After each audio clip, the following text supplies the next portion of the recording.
All right, Cajun Coin Hunter here with you this evening, aka Boudreaux. How y'all are today? All right, let me get on my StreamYard side. YouTube side, because that's gonna pop up in a minute. And there it is. All right. Okay. Waiting on 21 SC Dirty Diaper himself. Y'all know it. From Old Radio Night. Got a lot of old time sea beers on there. Got a lot of new time sea beers on there. And we hadn't been wild in a while. Man, I've been hurting so bad. I mean, bad. Bad, bad.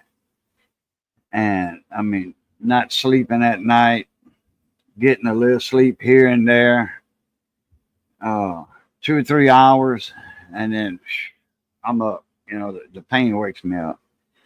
Or the bathroom break will wake me up. You know, time to bleed the one-eyed monster, and I'm up. Once my sleep gets broke, that's it. Breaks my sleep, and so I'll be up 3 or 4 hours, back to bed. Another 2 hours later, whoosh, back in there. I was trying to take a nap this afternoon. I was already up. Missy come said, time to get up. I'm like, I'm up. Cornbread, what's up, my man? Oh, you did? You found the actual spitting horse quarter, the one that's actually spitting? That'll work. What's happening, Cornbread? What's up, Raging Cajun? Where you at, Raging? Tell me at your house.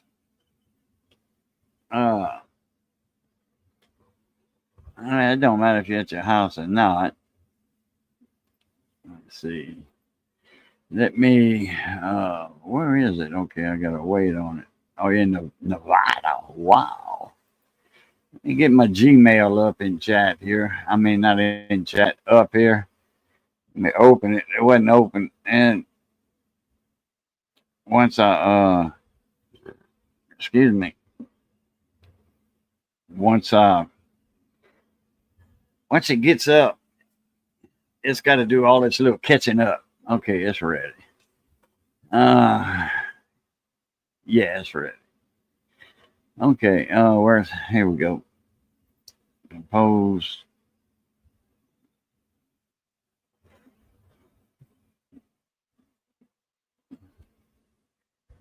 This. Hit paste. Hit paste.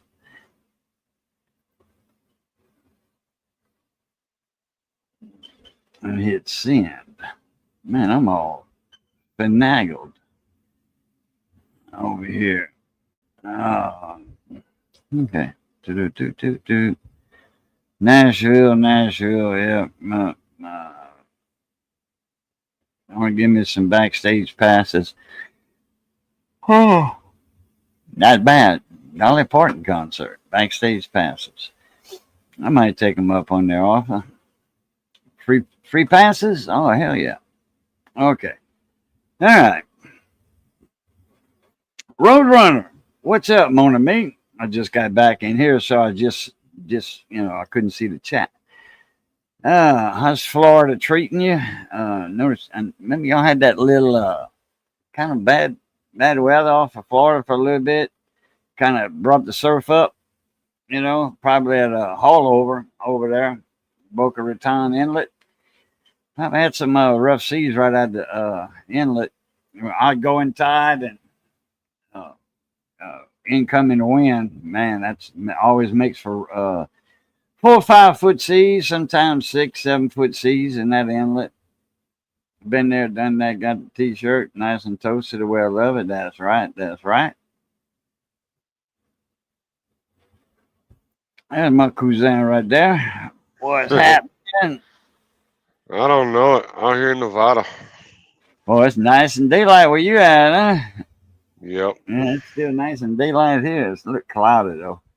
God, yeah, it's pouring down rain today around noonish, 11, 3. Well, I've been in California for the past couple of days. You have been? Yep. Okay. You solo? Yep. Okay.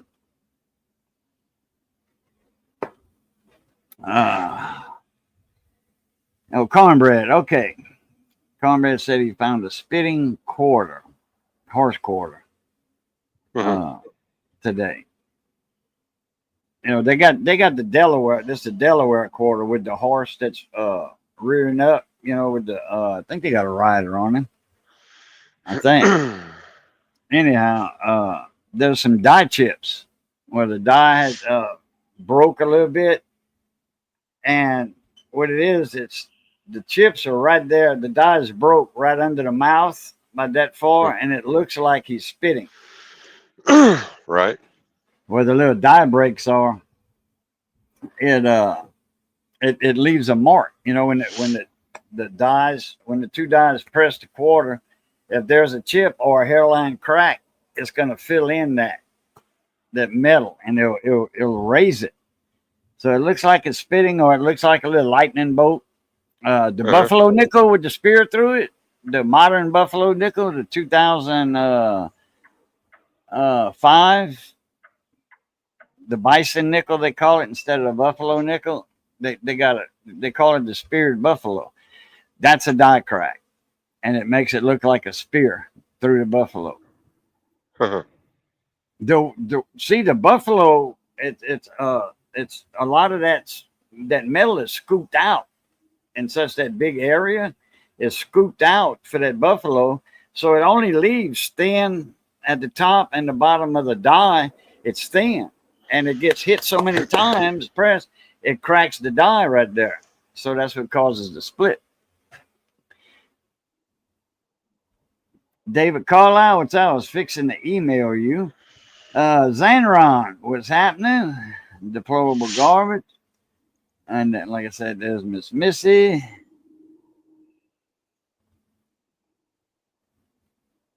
Yeah, I got a couple of those quarters. Somebody sent me one, and then I had found one.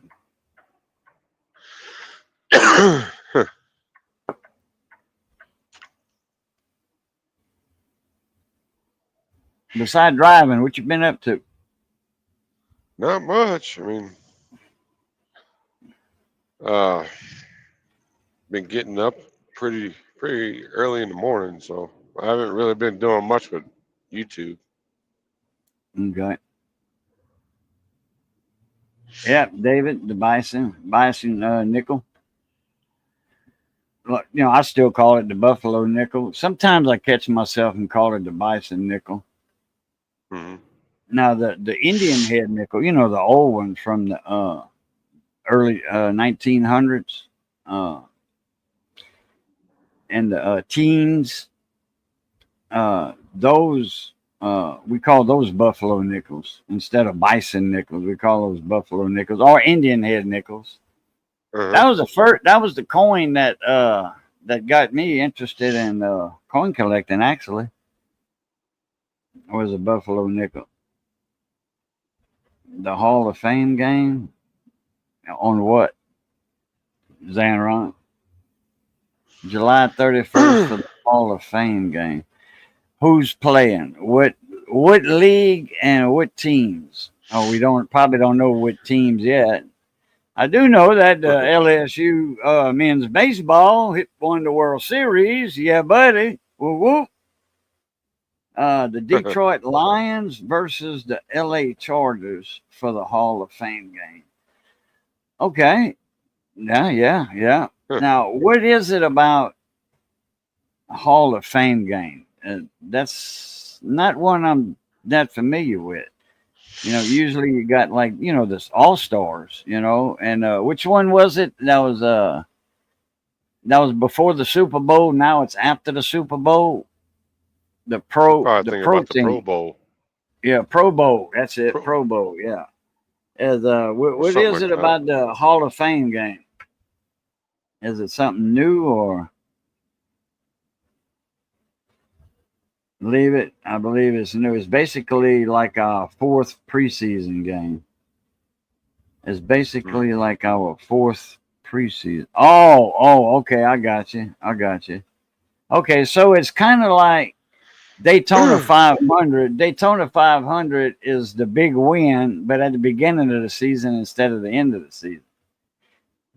The actual Daytona 500 for car racing, for NASCAR, is the race. They all took a break, okay, and then this is the grand finale, but it's at the beginning of the season. Raccoon Man, yeah. Good evening. How's it going? Waiting on 21 to hop up in the panel, and probably gonna get a few radio guys here tonight. Raccoon, that's another Louisiana man, Raging. He's from the Ellick area. Oh. From the Ellick area, like Mr. LeBlanc.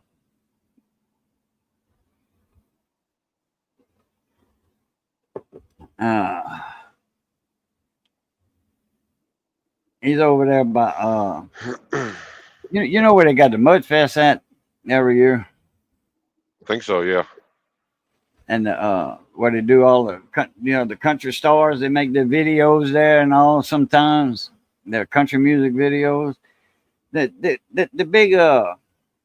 big mud pits over there, Colfax, up there by Alexandria. That's where he's at. Where's 316? I don't know. I didn't send him an email yet. Let me do that. I was cut short by my my own live stream. I was cut short. Oh. Well, I'm so used to going live at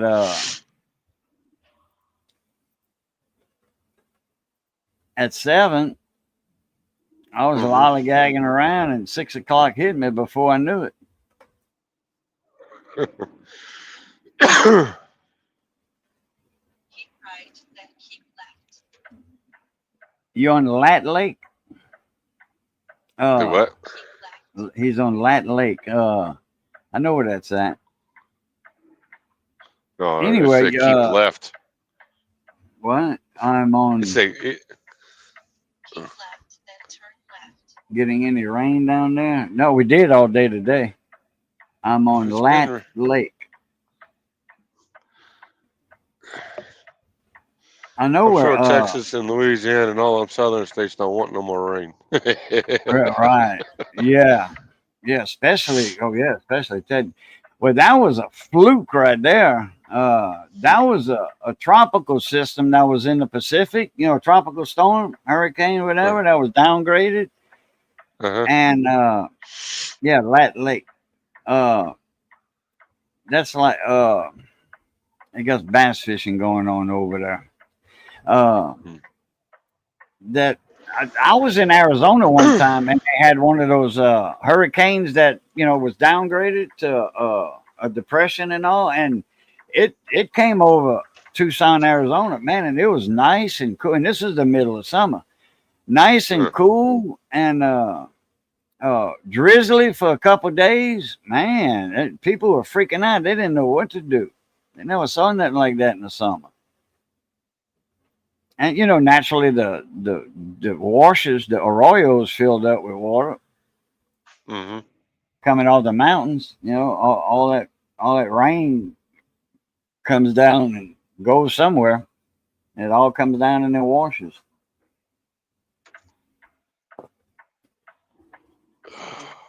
Yeah, we were making groceries and it was raining, pouring down.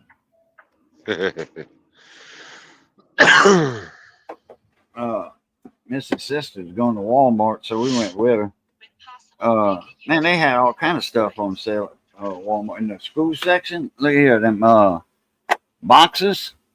Perfect for coin flips. Put a little 2x2 flips in here, and it's good enough. It's 4 inches wide. And what you can do, you can put a strip down the middle, hot glue a strip right down the middle, and it'll hold all your coin flips on each side. Yeah, but I got these for my parts, electronic parts.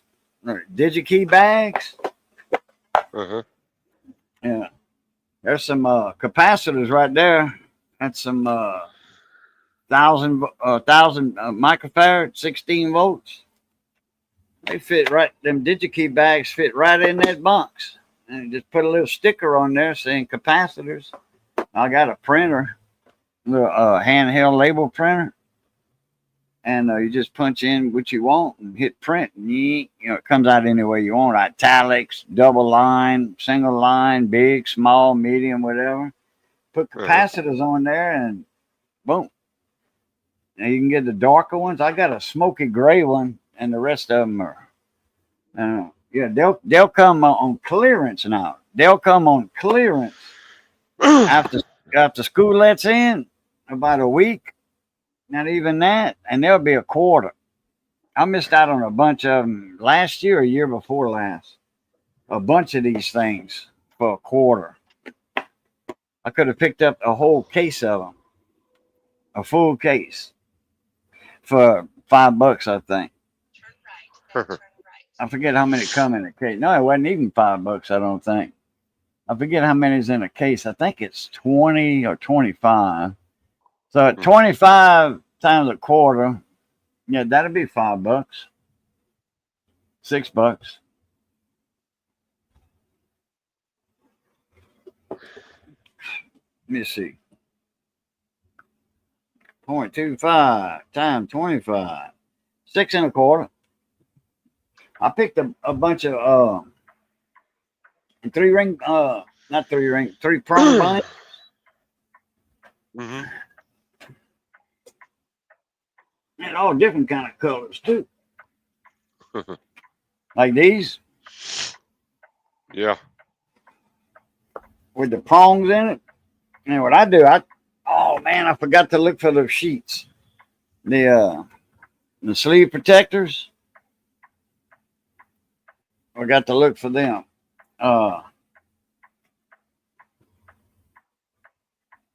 It's at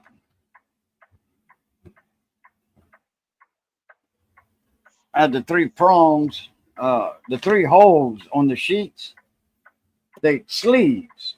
It's paper protectors, document protectors. There's 3 holes in it, and you just slip your sheets in from the top, front and back. Like if you want to copy a book or something online, you put an old book in there and put it in one of these, or put it in a 3-ring binder or a D-ring binder. I prefer D-ring myself. I don't think they make D-ring binders. I mean, regular 3-ring binders. I don't know if they make those anymore. I think it's all D-ring now. They should. I don't see why not. Which the D-ring is better. It'll close on you without scrunching all your little pages up and stuff. If you know what I'm talking about. Yeah.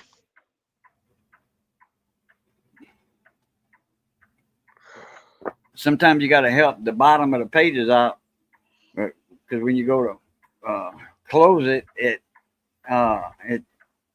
just does something to all your pages in your 3-ring binder.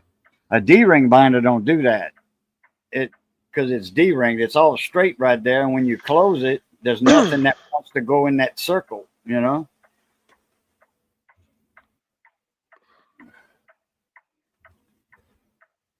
me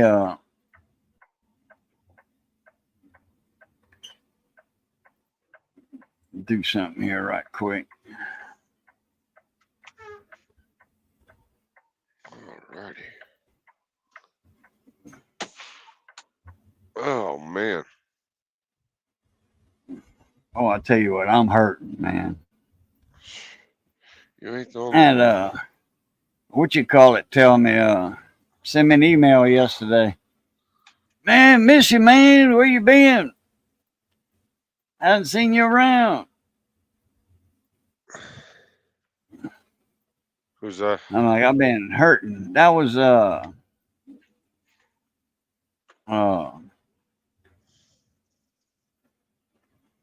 Frosty. Mm.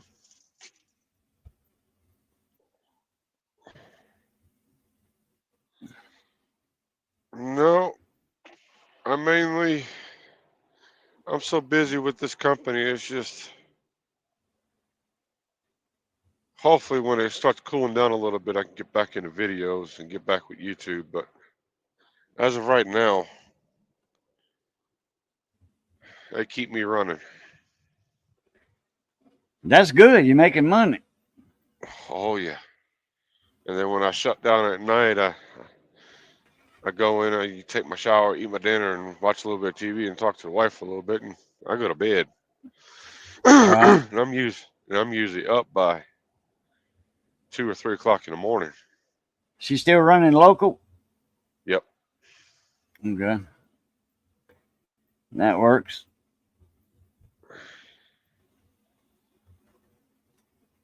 Yep.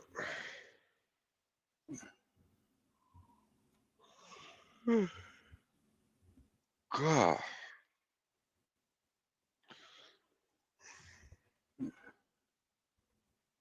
Oh, you probably remember that Cajun band that was playing a gig and got shot.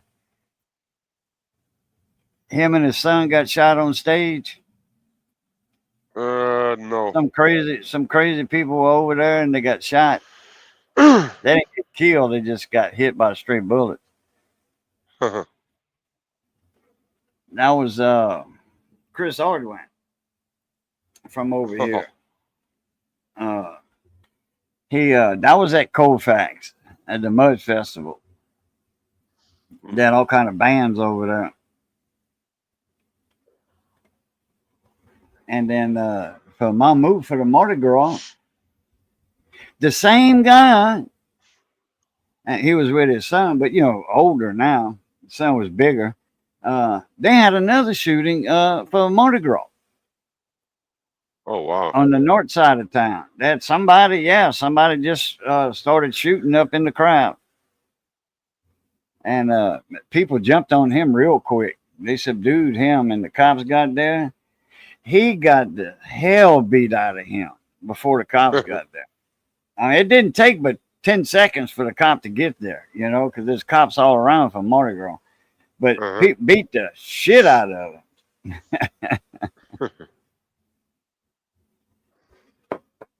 There's 21. Look at your email, 21.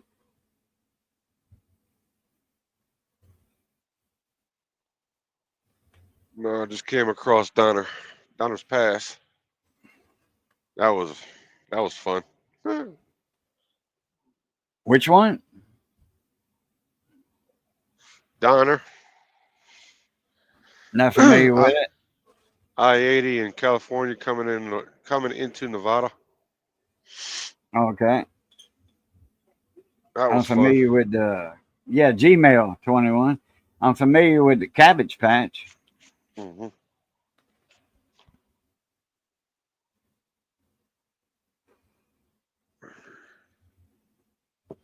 It's the Raccoon Man.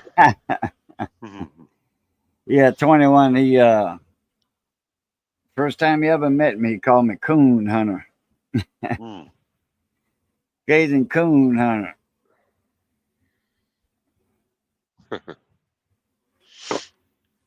I gotta get me some more coffee.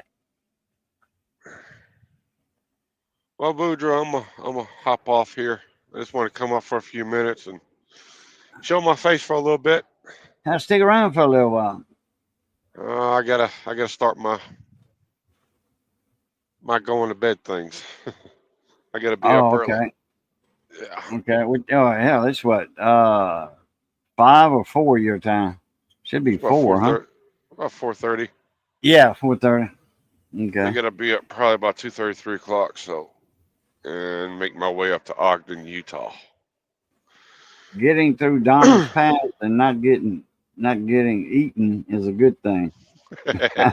Right?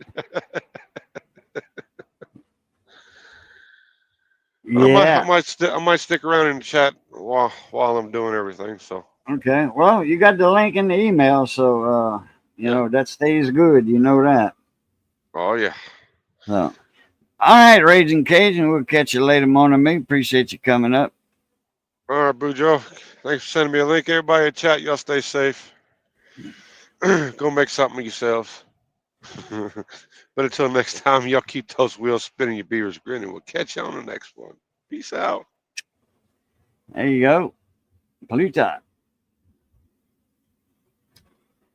Yeah, it gets wild in the Mudfest. Yeah, they had, I don't know, some argument between a couple of guys and their girls. And that broke out. And a stray bullet hit the accordion player on stage.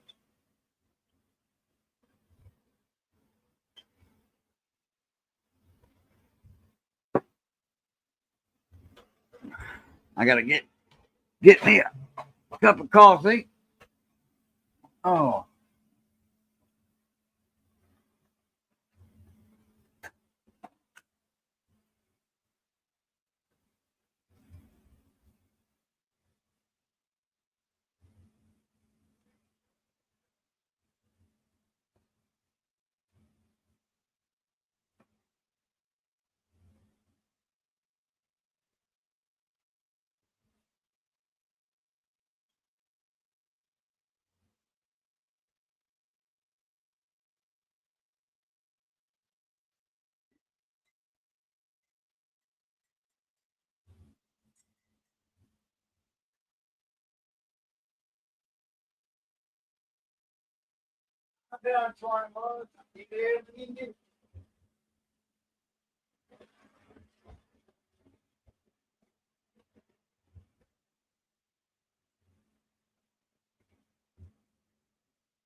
There we go. What's up, Mr. 21? Welcome to the panel. Hey, how's it going? Oh, hurting, but I'm here. Oh, hang on. I gotta cut this thing off. Hang on. Yeah.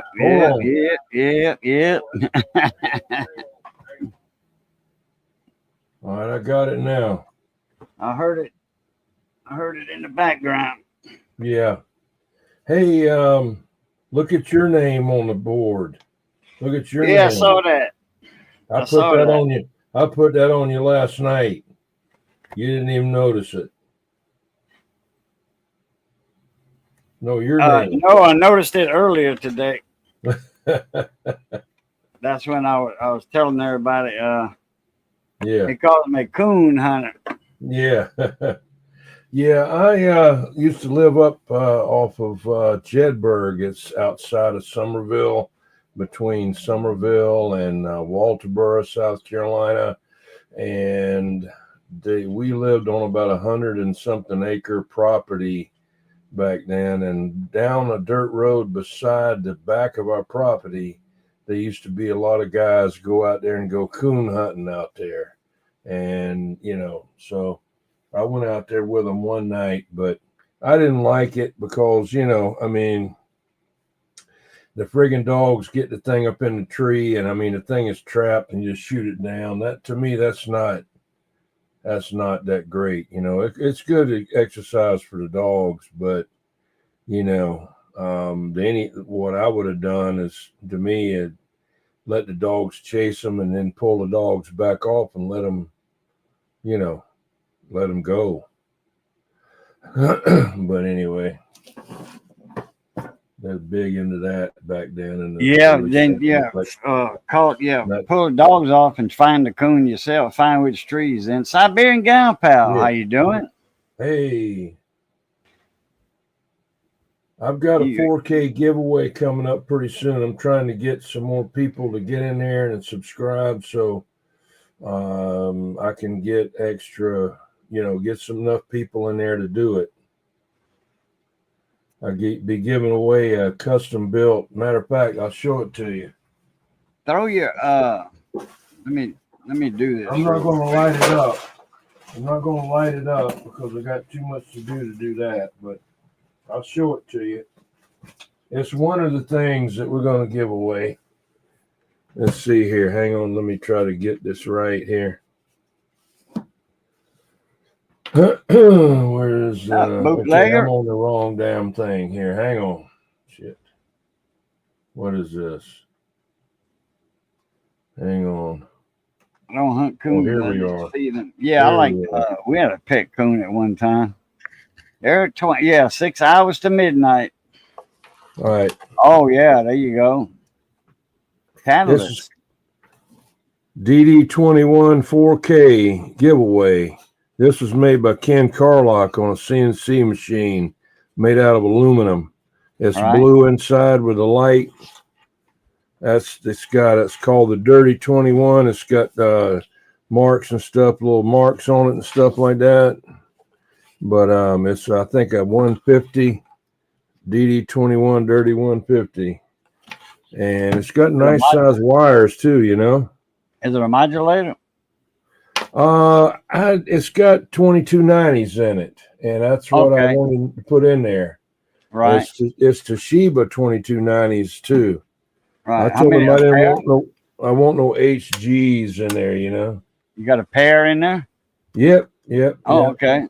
But it's that, and it's variable power. See, Right. It's not no little winky dink knob. It's a nice one too. Yeah. And so anyway, that's one of the things they're going to be giving away on the 4K giveaway, and a radio and T-shirts and of course stickers. Got to give them away. But Ken Carlock UDX 111 made this on a CNC machine. He also made me this. We designed this. Me and him designed Right. this D104 mic cover. He made two of them. First, he made this adapter here a little bit too big, so then he went and made this one here to shrink it down. See, you had to have that because the original grill had a bowl in it, and you see, and if you didn't put that spacer, it would have been mashed down onto the grill. So that's what the deal with the spacers for. But anyway, that's what Ken Carlock did. And he also made medallions for people with their names on them. And this is what he had. Let's see here. Okay, go ahead.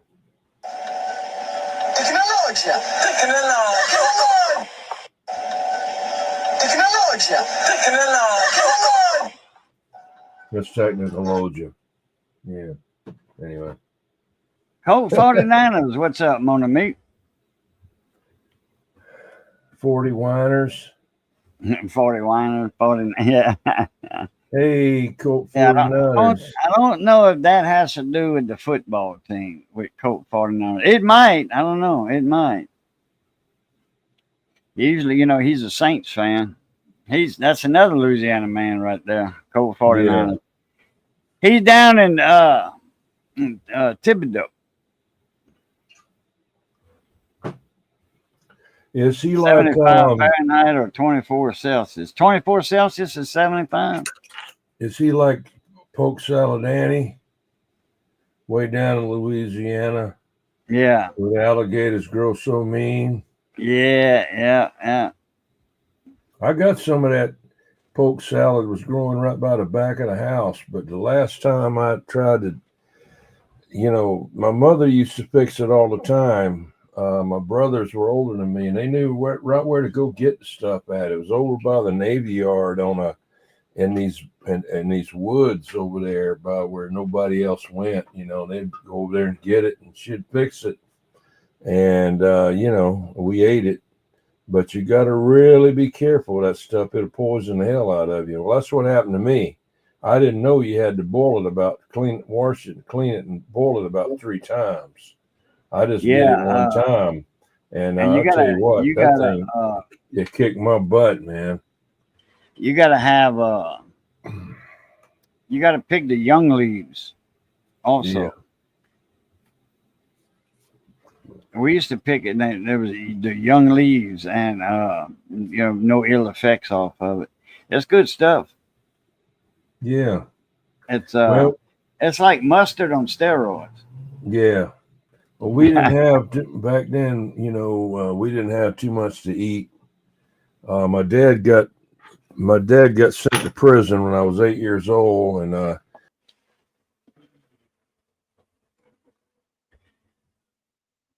What happened to your camera? Oh, wait. They will need to connect their mic or cam before you can add them to the stream. Okay. Your camera dropped. I got it. I got the logo. I don't have anything else to show anybody. Just got my 21 sign. So who built the 21 Catalyst. He built the whole modulator for you? Yeah. I mean the amplifier? He built the whole thing to give away. He builds them. Oh, I didn't know. Okay. Yeah. And I did not know that. I asked him to build it the way I wanted it built because I like 2290s. Yeah. I run an 8-pill 2290 in my truck. And I mean, I got tons of modulation. I got the Connex 3300 HP, but it's not no normal 3300 HP. It's been done all kind of stuff to it. Right. It's been all over the place. The last guy that worked on it was he died a while back. He was like a friggin' genius, man. He had the X-Bones variable modulator thing in it that doesn't cut back on the it controls the modulation a little bit different than the other ones do. And he built the on the air lights for me and my big remote meter for my Cobra 29. And he built the Cobra 25 with he made his own VFO wind up. He'd never done it. And I said, well, see if you can do it. So he figured it out and put it in there. Also a digital meter that can change back from digital to analog. And that's in my Cobra 25 night watch. The night watches are good, but the damn night watch thing goes bad on them. The lights on the front. But the only thing I don't like about them is they got that sound tracker on there. I don't like that sound tracker. I think that messes up. It just doesn't sound good to me when you put it on. It just, I don't know, just me. I thought the sound tracker was. I never did read much up on it. They came out with that after I lost my lease on my shop.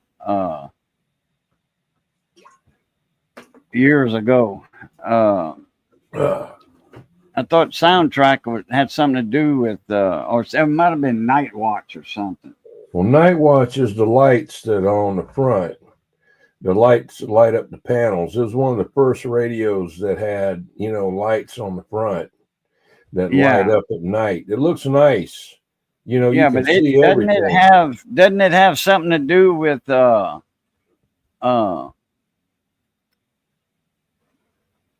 alarm or something? No, supposedly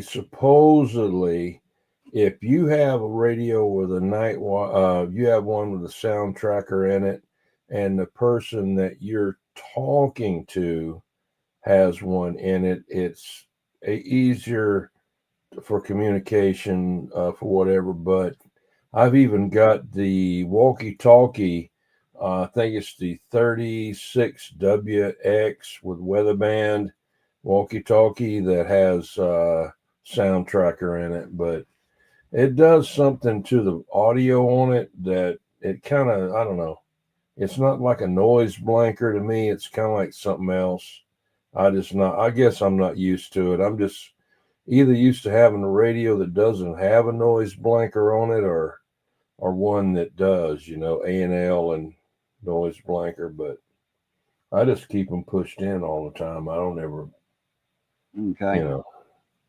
Now very rarely I'll pull them out if I need to really try to hear somebody way out there, but at that time they're so far out that I can't understand what they're saying anyway.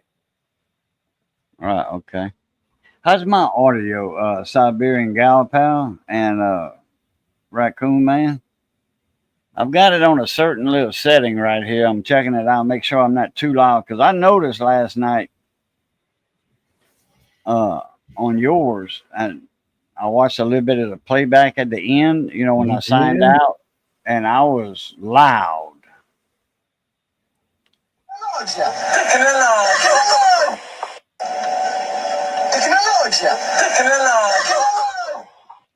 What is that?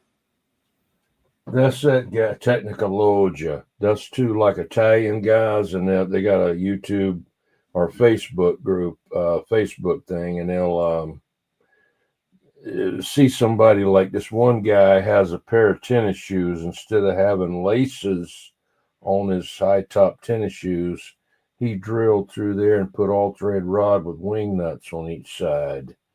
And hell. and they'll say Technologia, because they're like that. They thought that was nice. Oh, okay, gotcha.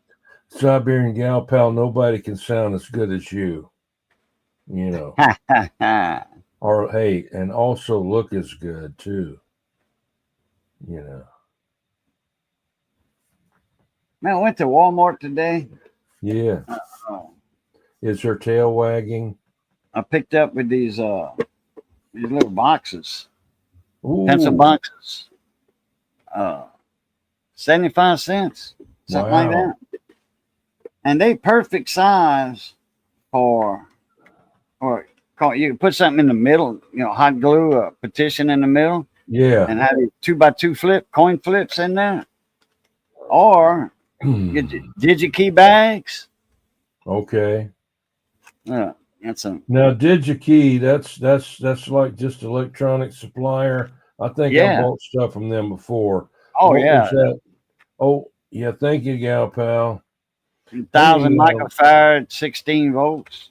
Yeah. Let me ask you a question. That other one that you was talking about the other night, it's a cross between eBay and Temu. What is that? AliExpress or something, or AliExpress? Yeah. Yeah. What is that? Yeah. What is that? Something like that? Well, most of your stores on eBay. Yeah. And I mean, like 75% of them that you look at, out of the 100% that you look at, 75% are going to be AliExpress stores. Wow. Or somebody that's getting, if they here in the States, they're getting stuff from AliExpress and reselling it on eBay. That's through their store. They can make good on that. Yeah, you get stuff cheap, man. Why don't people just buy it straight from them instead of buying it from the people? A lot of people don't know about AliExpress. Lazy. Oh, they don't know about AliExpress. They don't want their credit card on that platform. Oh. I don't know why. I've been dealing with them for years, man. Years. Yeah. Close to 10 years. Never a problem, with the credit card. Mm-hmm. Let me tell you this story here. This is Gal Pal might might wiggle her tail a little bit. I don't know. But no, it's no big deal. What it is, I've done a couple of the logo animators, for logos and stuff, and it's a place called Logo Animators, and they'll send out specials once in a while. Normally, they'll make you a logo for $23, right? Well, they sent out, well, you get 2 buy 2, you get 2 free, and now just for tonight only, before 12 o'clock, and if you put in a capital July into checkout, you'll get it for half price. So I said, well, because I've been bombarded with them every day, want me to get some kind of another logo, So I said, okay. So I got one made, Old Radio Night 21 with the American flag in it. But when I went to check out, I put July in there in capital letters, and but I couldn't see what they had used for my logo. You couldn't see it. So I immediately, when it came up, instead of it being like $12, it was $23 full price.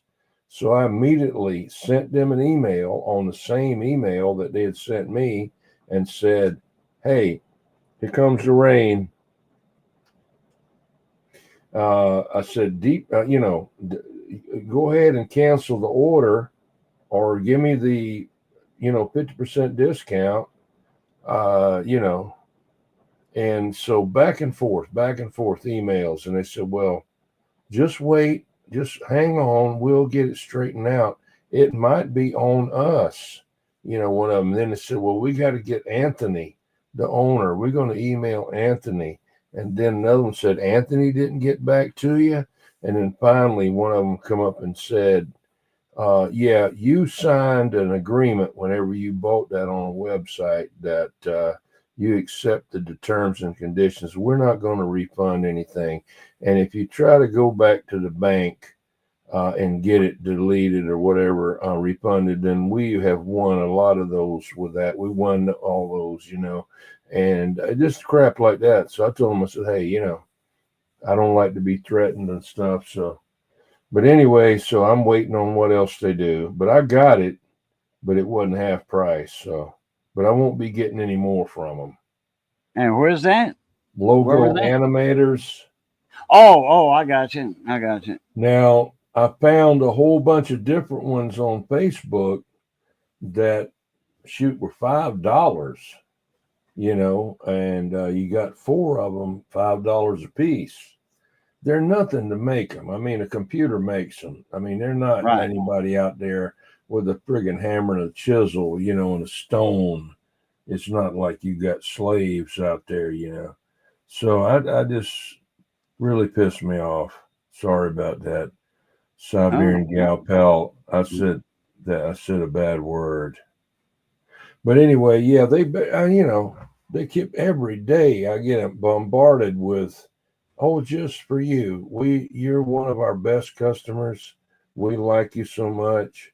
Well, I even went on Facebook and told them what happened, wrote up on them on there. So I'm waiting to see what they do. Hey, let's see here. Where is Lucky James Eller? Where are you located there, Lucky James Eller? Are you really lucky or?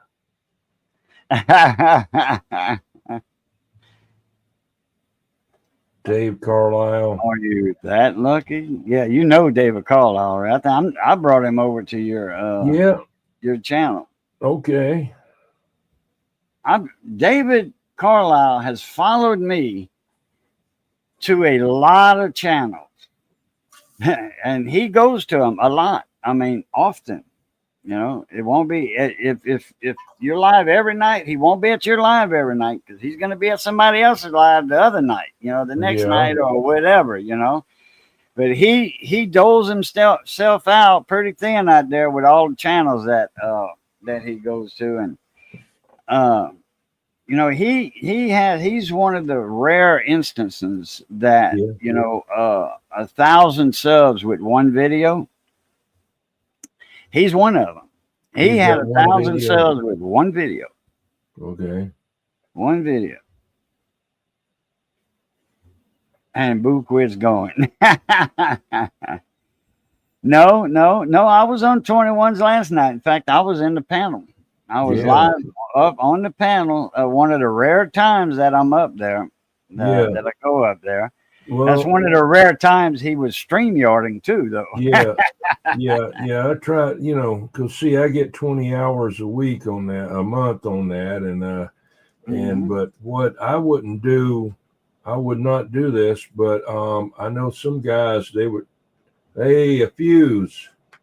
Close I though, couldn't- close. What is that?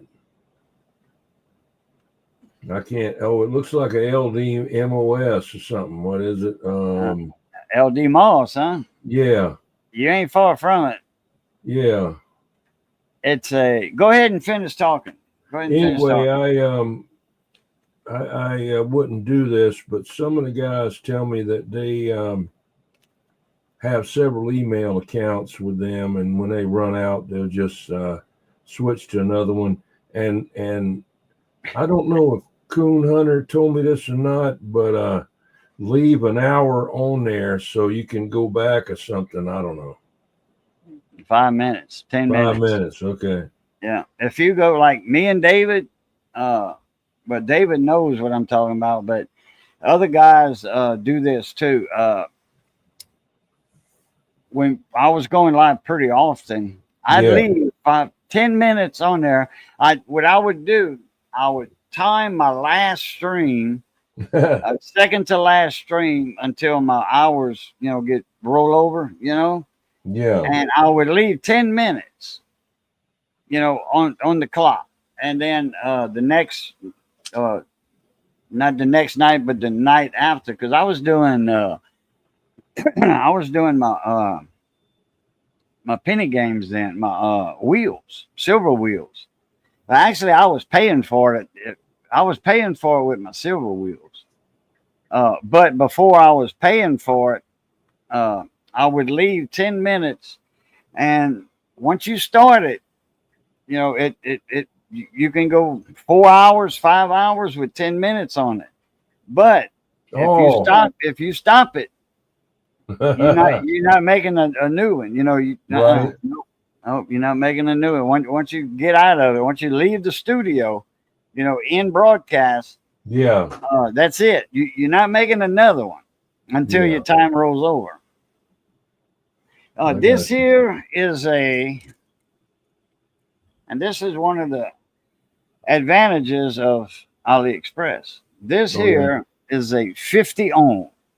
This one is showing 49. I'm sorry, 49. Okay. That's a 250 watt resistor. All right. That's a 250 watt resistor, 50 ohms, not wire wound now. Okay, this is a RF. Yeah, you resistor. can't have wire wound for SWR. Right. You can't have wire wound resistors. I found that out the hard way. Inductor. It's an inductor. Yeah. Right. Yeah. You're gonna have a 2.5 SWR. You're gonna be in the red. With a wire wound one. Yeah, with a wire wound. This right here is a RF powered. It's RFR. It says right there, RFR. And it's the model 50-250. 50 ohm. How much is it? I think I paid $3 and something. Damn. Yeah. Damn. Say, yeah. That would be nice just to have, like, put in the back of your your dosimeter, just to have another switch on there to kind of like go to internal dummy loads, Right. Uh-huh. But I would also like to have it to where what I would like to do is take it up to the top of the tower and put it on the end of the coax. Well, you don't have to take it up the top of the damn tower. You can do it down at the bottom, but check Right. everything and see what's going on. I'll have to check AliExpress out. How do you spell that? ALLY or No, ALIE? ALI, no space, capital EXPRESS. But that's Oh, the way they spell it. ALI, Ali, like Alibaba and the 49 Thieves or whatever it is. like Michael Muhammad. Chesina, which is Radio Mike, which he's a technician himself right there, Michael Chesina. Hey, how's it going, ALI. mate? EXPRESS, Express, AliExpress, Alibaba and the 47 Thieves, Open Sesame, that Alibaba. Anyway, it's AliExpress. I'm trying to get some of these people to subscribe to my channel so we can give the 4K giveaway. Let me show Yeah, you you what I need got to throw again. put your link up in the chat. I don't have That's you what do. we're going to be. That's part of what we're giving away. One thing, that's the DD21 4K giveaway Catalyst amp that he built. It's got a remote on it and heavy duty. It's got two 2290s, heavy duty wire. It's got variable power, not no little bitty ass knob. It's got a nice knob that's your on and off there, and it's Catalyst built that. It's got your air intake, and it's lit up blue, and it's got a white fan, a clear fan, so you can see the blue. But that's going to be the main prize right there in the 4K giveaway with a mobile radio, T-shirts, and stickers. We're going to have like 4 different shout out wheels that night. We'll have to figure that out. I have to get some more information on how to actually do it. Everybody, I guess, the way it is now, everybody gets on there, and the last one that's standing is the one that wins. And I don't know Right. any other way to do it, So, what is that David Carlisle got down there? Your link. Oh, good. Thank you. I got it in there too. Oh yeah, Michael Chesina says, boss, you might want to mention that they need to be got a heat sink to them. Yeah, you take your little Hammond box, little like 5190 or whatever they are, B, like a pedal box, and aluminum Hammond, and you screw that to a big heat sink with some heat Yeah. sink compound on it. You know what I'm talking about. You work on radios, 21, so you know what I'm talking about. Mhm. Take a heat sink compound, put it on the bottom of that Hammond box, match it up to where the flat as you can get it, 4 screws on like a heat sink out of a radio amplifier. Right. On this thing you just had, right? You put this in a Hammond box. Yeah. First. I got Then you. you want to heat sink that compound. Screw that there's 2 screw holes. Screw that to your Hammond box. Yeah. But you want to do your Hammond box first to your big heat sink, and then screw that to your heat sink. I mean your Hammond box. And then you got a little box for your bulkhead for your SO239 and your coax, because you want coax going to this. Then the tab is right there. You see the little tab right there? What's that? Well, you don't want to bend it too many times. What is it for? That's for your center. That's for your center conductor on your coax. Oh. You solder your center conductor, and you want your ground coming right here. You want like a little ring terminal. Yeah. You leave your Now, braid. Can you solder to that center thing? Bolt it, screw the little ring connector to this, but solder the ring connector to the shield on the coax.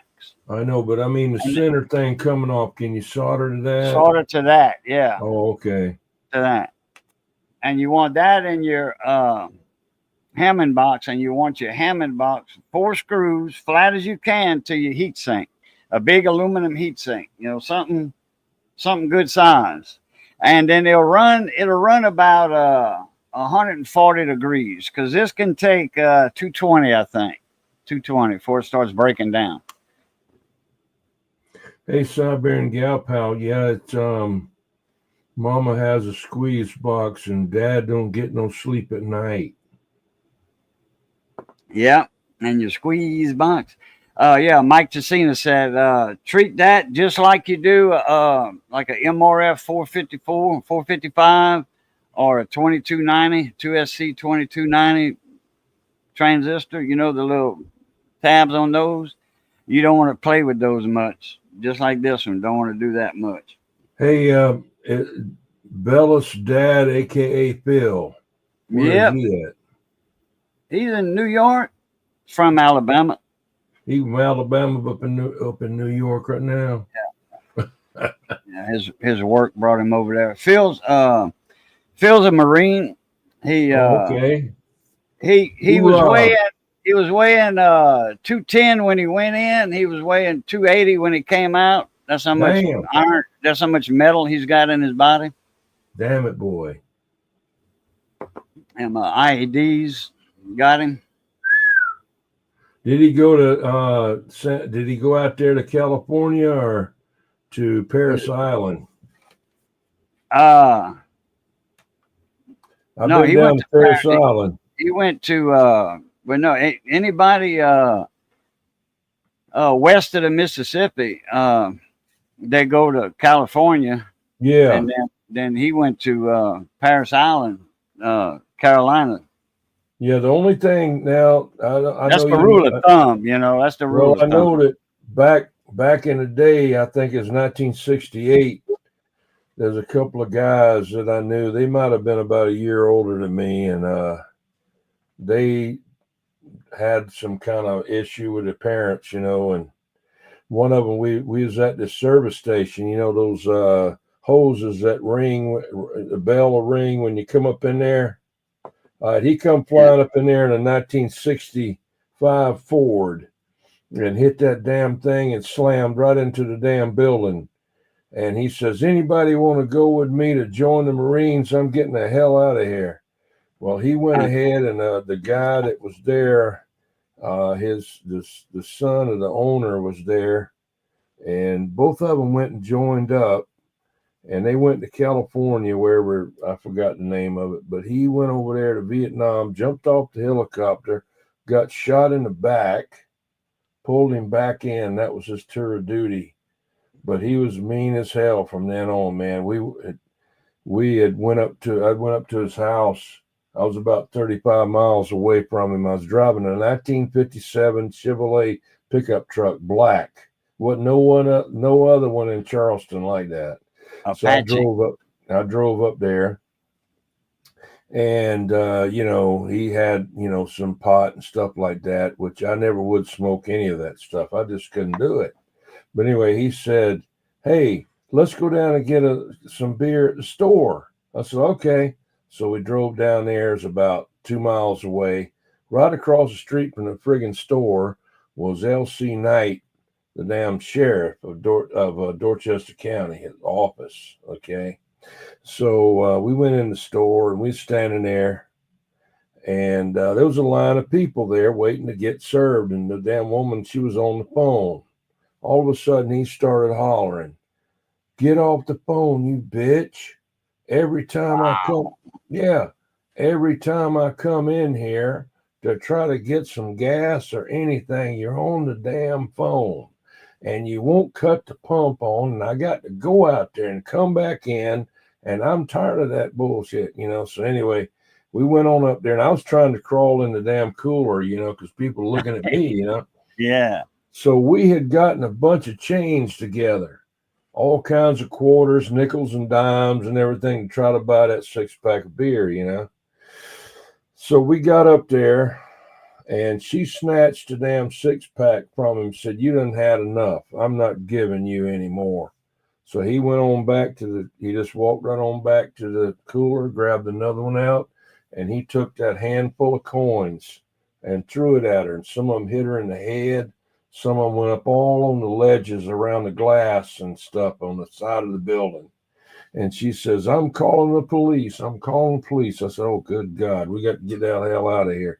So I backed out of there all the way back, and I took off, and wasn't able to go home till about 3 o'clock in the friggin' morning. And I had to go like about 50 miles out the way, you know. But that's the kind of guy he was. He was like, he had, you know, his back was all messed up from getting shot in the back, and he was on, you know, I don't know what he was on, shit, Percocet. What do you call them? Roper 714s. Oh, that's 714's Quaalude. Yeah, he was on Quaaludes. He was on everything. You get all that back then. I mean, hell, that was easy to get, you know. But anyway, that's the story. I didn't want to tell you about him being in the Marines. The other friend, he was okay. He didn't get hurt or anything. But I registered for the draft, and I was in the lottery system, and I was 286, and anybody below like 220 went straight over there. So I got lucky that time. Yeah, they still had the draft when I turned 18. I had to go to the post office and fill out the selective service paper. That's where they had them, at the post office at that time. You went over there and got it. Dad, I think there was another place, the courthouse or something. You can, you know, your parish seat or county seat. You know, we got parishes down here in Louisiana. So parishes, yeah, parish. Not shoot, parishes. Like church parishes, you know. Oh, and yeah. that's what it went off of. You know, the French Catholics. You know, church parishes, and that's how we, you know, French founded. You know, I mean, Louisiana, you know, we got deported from Nova Scotia and East Canada up there. All the French people got deported by the British because we wouldn't swear down to the king. We swore at him. We didn't swear down to him though. We swore at him. And we just wasn't putting up with his bullshit. That's all it was. It was a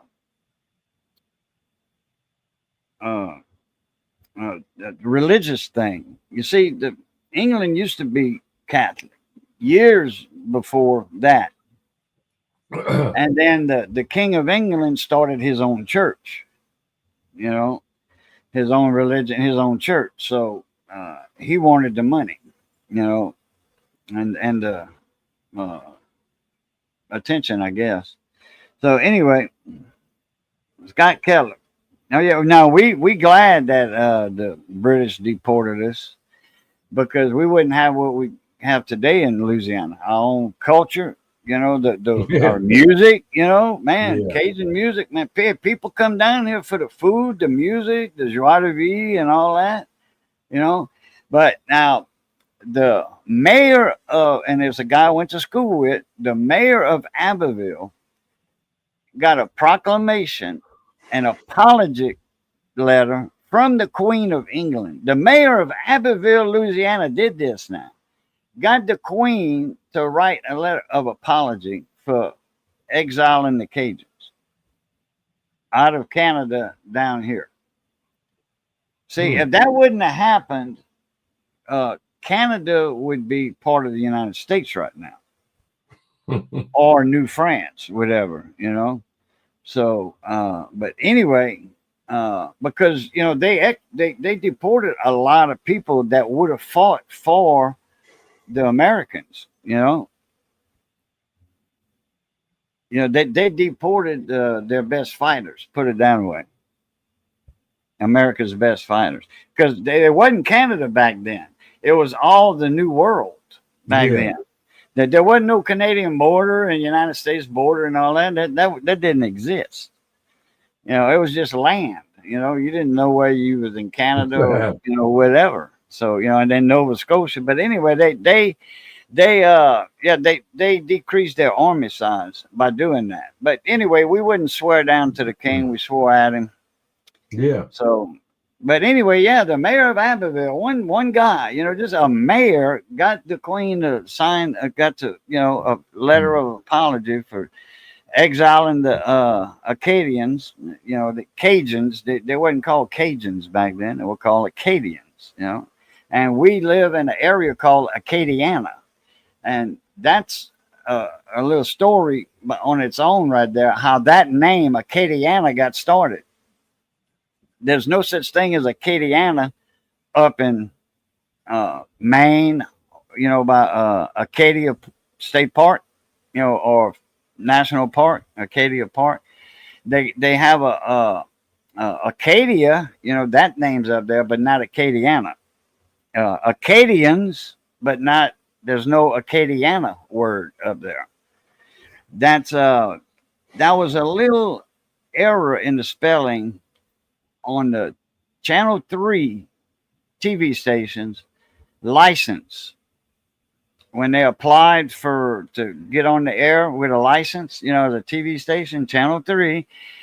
When they got the license, it says Acadia, and they had put an A at the end of Acadian, the FCC. So the FCC coined a new word for the Acadians down here, Acadiana. And it's like your Acadian station, like that, and it says your Acadiana station. And it fit, yeah. So Channel 3 and the FCC is the one that coined, or the FCC actually coined it, but it was on the Channel KTC, Channel TV3 as a TV station license. Yeah. So anyway, 21, Michael Tessina there, aka Radio Mike. He's an electronic technician. He went overseas to Iraq. His company went over there, and Mike's almost a genius. Yeah. He's close to being a genius there in the electronic wizard world. He was over there taking care of everything electronic on the bases over there. I'll have to check him out. I don't know if I got him as a subscriber or not. I have to check it out. If I'm so smart, why ain't you rich? Because you spend your money. That's why. The more you make, the more you spend. A lot of people say, man, I wish I made more money. I could save more money. Bull butter. That's impossible with a lot of people. A lot of people say, I wish I could make more money. I could save more. No, the more you make, the more you spend. Because you got it. You're like, oh, man, look at this extra money I got. Okay, I'm going to go buy me a new car. Burn Well, now you got a note for 4 years, with all that extra money you was making. Yeah.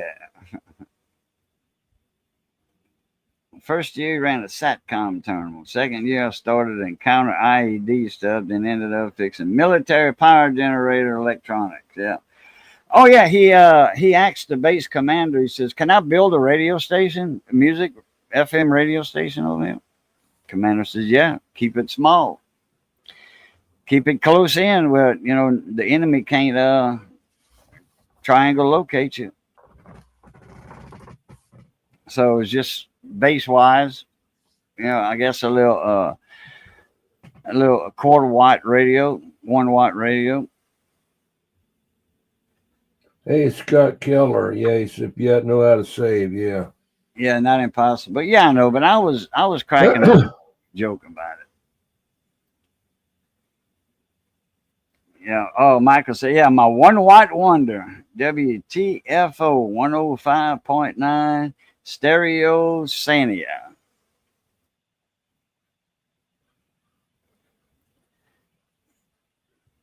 I needed to make me a radio jammer. Yeah. They got one that's it's just like a spark gap generator. That's all you need. Throw out there.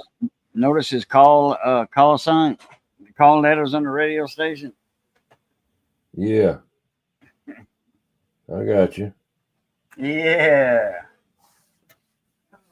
Get some coffee. Oh, there, Tommy Hanlon. Tommy. I got to check all of y'all out later. I hope y'all will subscribe to me so I can get this 4K giveaway going. I'll show you what I got. One thing I just got right here.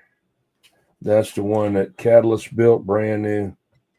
Mobile generator. Well, I guess you'd call it mobile amplifier. DD21 4K giveaway.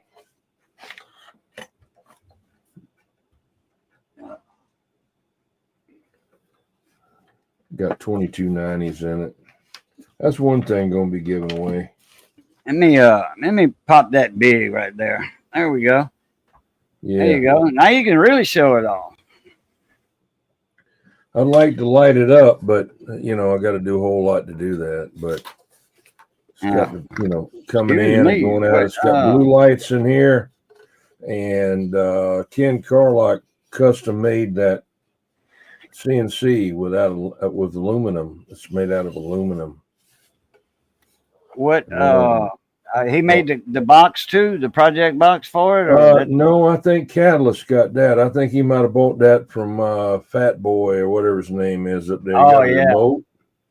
Oh yeah, And you okay. got the Teflon connectors. You got the big wire there. Yeah, that's Amphenol connectors. Amphenol uses Teflon. That's all I use is Amphenol stuff. Yeah. That's all I use is Amphenol. BNC Variable power. for my oscilloscope signal generators. My homemade octopus. I've got Amphenol everything. Yeah. My he tries to make it look, he didn't have to put those on there, but it's nice. He did a lot of work on that thing, he did a lot of work on this thing. Yeah, buddy. Now, Max Gain Systems, okay, that's another company. I don't know who makes their PL259 connectors, but they Teflon. They are Teflon.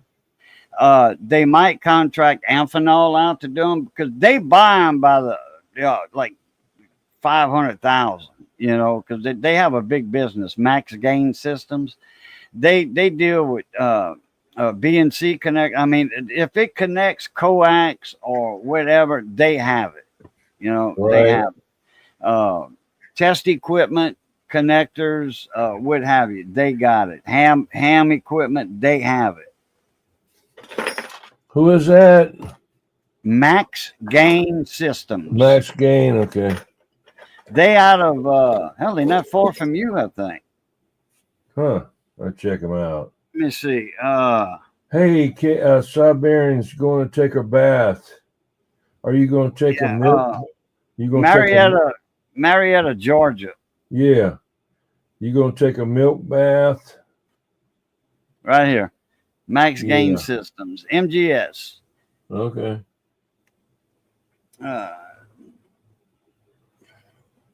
Now I do all my stuff is Amphenol, but I bought my last batches of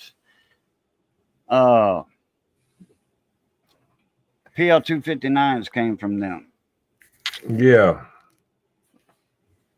I still had some Bubble Amphenol bath. left over. I think they were like $250 a piece, something like that. I think it was $20 for 10. You get a tax break. I mean, a price break at 10. Yeah. Oh, you got a bear claw foot tub. Yeah, I got one of them bear claw foot tubs too. You do? What does it look like? I mean, trying to describe it. I don't know. It's a clawfoot tub. The old antique deep Yeah, tub. Yeah. Like you see in the movies, in the middle of a room, with a curtain around it or not a curtain around them. Big deep tub. That's a clawfoot tub. Oh. Well, I guess she's going to be naked in there, right? Usually when I take a bath, I'm naked. Yeah. Yeah. Just kidding. A lot, Scott. I'm laughing on the outside, but I'm hurting like a bitch on the inside. I hear you. had a 259 go band on me on the UHF repeater. The phenolic turned into a Get all the way conductor down at there. ultra high frequencies. Was it Teflon or was it Bakelite? You know, the brown Bakelite in the middle? That was real popular at one time, you know. Okay, well, Sawbury and Gal Pal, have a good one. Okay, Gal Pal. Yep, take it easy. Yeah, those. No, I phenolic- know. I know, Mike. I know. Those phenolic, yeah, they, they, they're not that good. That's all they used to have, though, back in the day. That was affordable because Amphenol, as long as I can remember, I've been dealing with Amphenol. When I had my first radio shop in 1984, I sold Amphenol, and it was Teflon. And I had Bakelite also. You know, people couldn't afford $1. They wanted to spend 50 cents. You know, Yeah. but look, like right here, Amphenol. Right. This is BNC. Yeah. That right there is this. Yeah. Right angle. Yeah. I love them right angles, man. I love them. And that's crimp. Solder and crimp. Solder for the center pin in here in that little window right here. They got a window right there that your solder point is in there. Because you can't make that bend with that coax. You can't make that bend. So anyway, not with Teflon coax. I mean, my center dielectric on my coax is Teflon. It don't melt when you put the heat to it for when you want to do the ground, like on a 259. Yeah. I put a torch for that ground. Them 4 little holes in there. I put a torch to heat that up. Yeah. Sometimes if I'm in a hurry, I just torch it, and I just stick my solder in there, man, and it got the braid good because you want to spread your braid out. You know, if you want to go on high frequencies, real high frequencies, which I don't have no business up there at 2 gigahertz. You know, I don't have a radio that goes that high, and if I would, I wouldn't go there anyway. More than likely, that's Star Trek stuff. 400 gigahertz. Anyway, when you get into gigahertz, your shielding needs to be spread out. In order to go that high, everything has to be perfect. Yeah. Had a knee replaced. Oh, boy. Had to use a walker. Yeah. My wife just had one a while back. I've got... May have to have another one. I had both hips replaced. So bulkhead, Amphenol, bulkhead, BNC, female connectors. What do you use them for? I've got them on my sampler box. Okay. Because I don't want to put no radio in my oscilloscope, directly in my oscilloscope. So I made a sampler box, RF, right, and a demodulator. I got two taps on it. On a straight through that goes to the dummy load, I got 2 taps on it. Got a resistive divider, and then the 1N34A diodes. Got that. Those crystal diodes for the modulation part. I've got some isolated females. Isolated, man. Some more Amphenols here that I bought. Says Amphenol on it. I bought bulk. They were in a bag. A bag like this, but bigger. Oh, here's some mono 3.5 millimeter jacks, plugs. Mono, AliExpress, $1.50 for 4. 3.5 millimeter. Now that's 1/4 inch. No, 6.3 millimeters, 1/4 inch. Okay, so that's the 3/16 one. That's a smaller one. Yeah, that's your 1/8. Oh, okay. This That's is what your is in the 1/4 inch. general. The This is general 6.3. MC6. The general MC6 has that. The smaller one. Yeah. This is an Amphenol. This guitar plug. It's not Amphenol. It's right along up there with it though. I think this was like $4, $4.50, something like that. That's all DigiKey stuff. You see, I got all of that on DigiKey, except for this. That's AliExpress. All those connectors and stuff. That's all DigiKey. I know what a directional coupler is, but I can't remember. I've run across it before. I don't know. I forgot. You mean like a attenuator? Michael won't know what it was. If we knew what it was, I've Like run across it before, but I don't know what I don't remember what it is. a coupler. Well, I don't know if he's. I know in the sense what he's talking about, but I don't know if he's talking about an attenuator. See this right here, AliExpress. This right here is a adapter. I'm gonna go look them up right now. You gotta know. You gotta get a feel for which stores to go to. I can send you a list in an Okay. email. This right here is Well, a AliExpress brand is not just name. one store. It's like Amazon. It's a platform that has different individual stores on it. Okay. Yeah, and once you get the feel for stores, like on eBay, you get to a store that you know and trust for a while. Yeah, there you go. Same thing with AliExpress. This right here is a C, Type C, and it's the orange. Okay, the high amp, high data. A C, like a lot of laptops are C, Chromebook or C. Plug this in, and then you plug your Type A into here. Okay.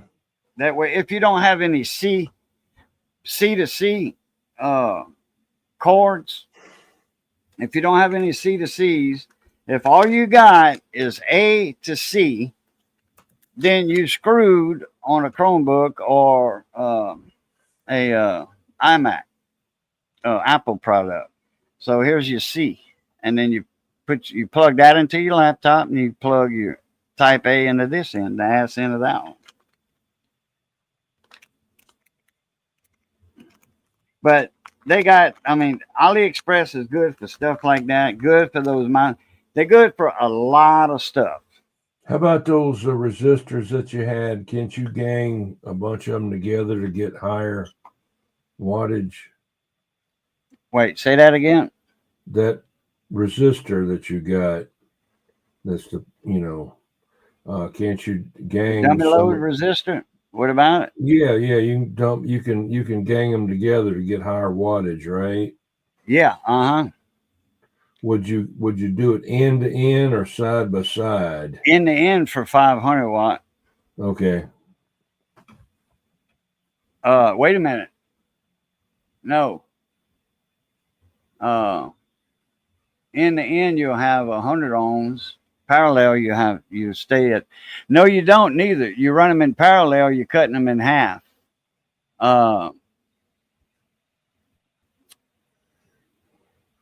In the end, 50 ohms in the end with a resistor, yeah, you're gonna have 100 ohms. Yeah, you can take a sample of the RF and not blow out the scope or counter input, or you can inject signal without fear of backing energy into your signal generator. Yeah, that's what my my sampler box does. It goes through that box into a dummy load, but it only takes a sample of the signal out that goes to my oscilloscope.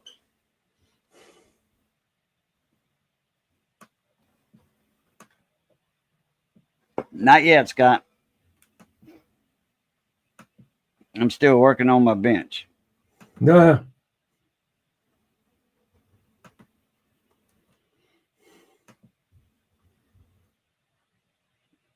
I got another radio over here too. I hadn't even touched. The only thing I actually did with it was hook it up.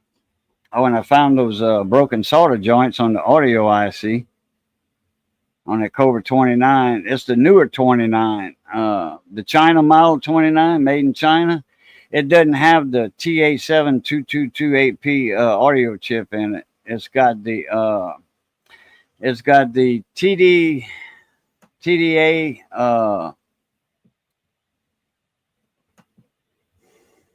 25 something, I think. I've only seen it, looked at it a couple of times, so I don't know it by heart. But that's what all the new 29s got. The China boards, because they don't make the Toshiba chip anymore. Oh, they do, but they counterfeit. Yep, a name from long ago and far away. Mr. Tommy Hanlon. How's the weather in Dublin, Ireland?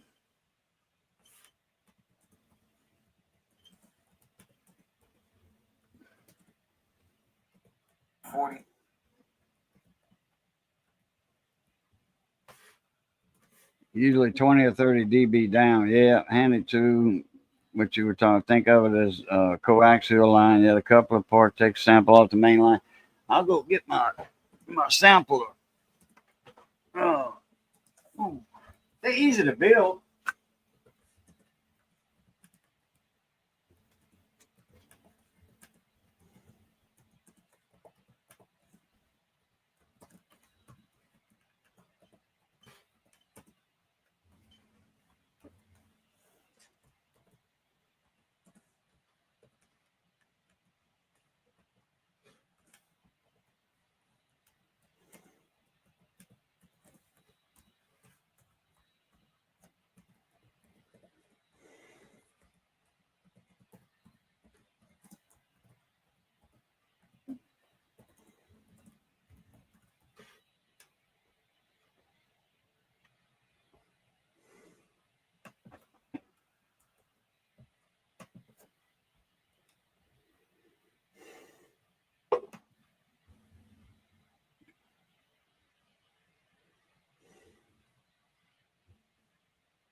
King.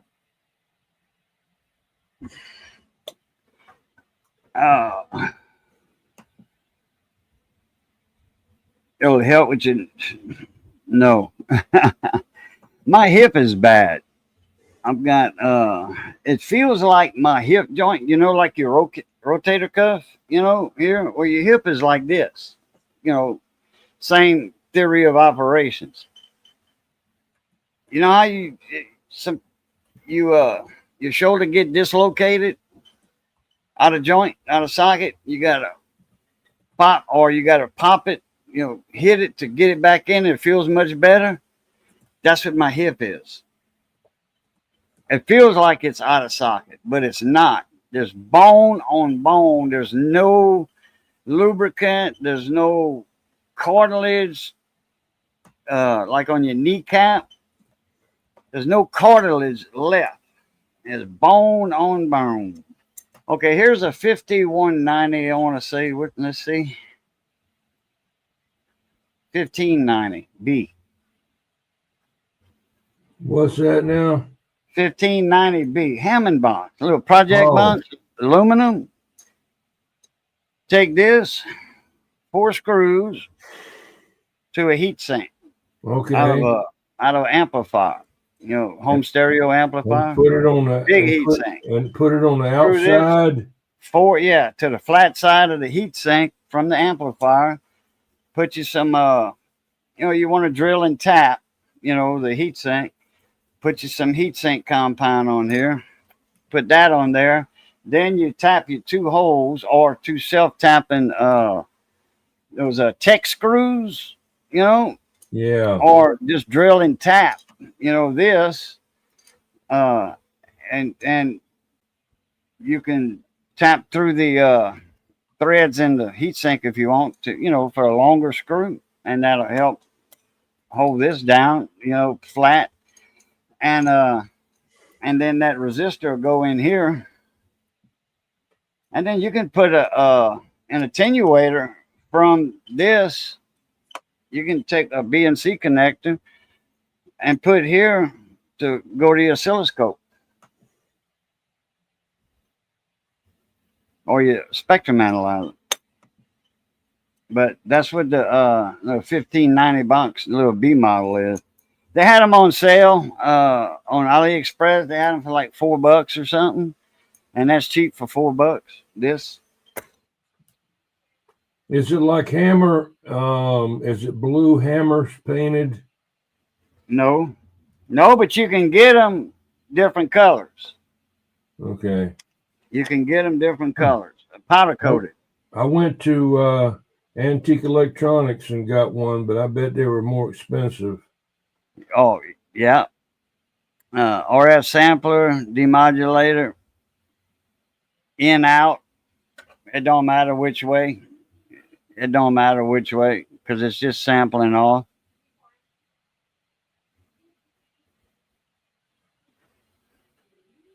Little project box costs about $4 from AliExpress. Yeah, I'm going to check them out. Got a 12 gauge copper from Romex going from coax to coax, and you run your sampler off of that, your resistor divider off of your RF side, and your diodes off of your, and capacitors off of your modulation side to your. This is going to be screwed to the wall. Like me.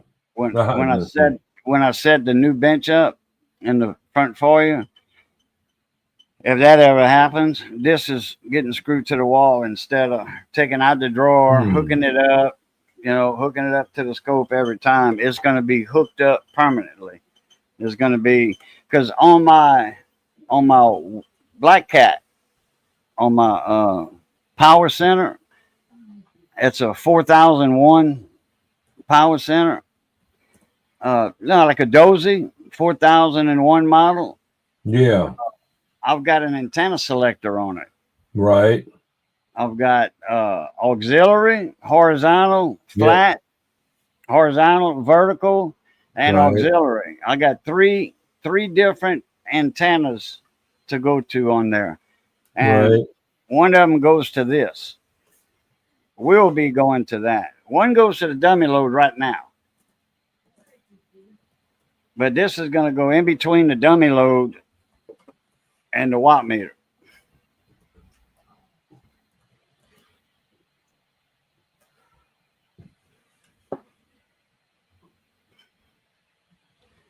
I have a Yaesu VHF UHF next to him. Mostly it's a fancy scanner. Yeah. Luke Duke Outdoors. What's up, Mona Me?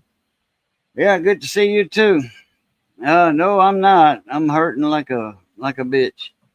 But it's all right. I live with the pain every day. Every day I live with it. They used to tell me, put a pillow between your legs when you sleep, and that'll help you. Yeah, okay. Didn't help me. Wrench. Where's Quick Wrench at?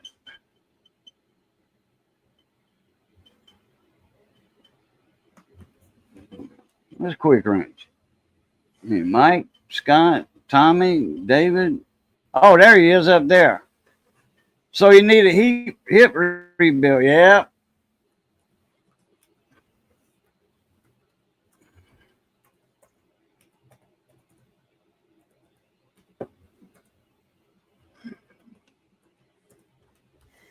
Brownings are rare. Yeah. I changed a few tubes out on a couple of Brownings back in the day, back in the mid '80s. Like when I had my radio shop, I was changing tubes out and radios and linears, retubing, reglassing. I wasn't doing a lot of repair, just stuff people didn't want to do. I had mostly it was retail sales, radio shop. Uh, and I was dealing with High Gain, A1 Telecom, A1 Telecom, yeah. yeah. And what's that other one you mentioned a while back? I think you mentioned it, or my buddy Barry. I don't remember. They used to They be sold two, they sold a lot of antennas and radios and H&Y such. Electronics, and then H&Y, yeah. and the other one is the other one. They called that H&Y was the back door of this other place, but some Yeah, people said yeah. I know what you're talking I about. can't remember the name of it. Damn.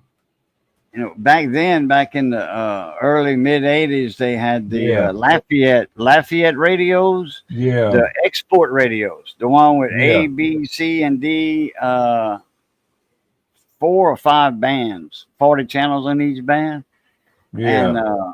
and then that FM on them, you know. And when you can go, you can go down low. I'd rather go to lower channels Yeah.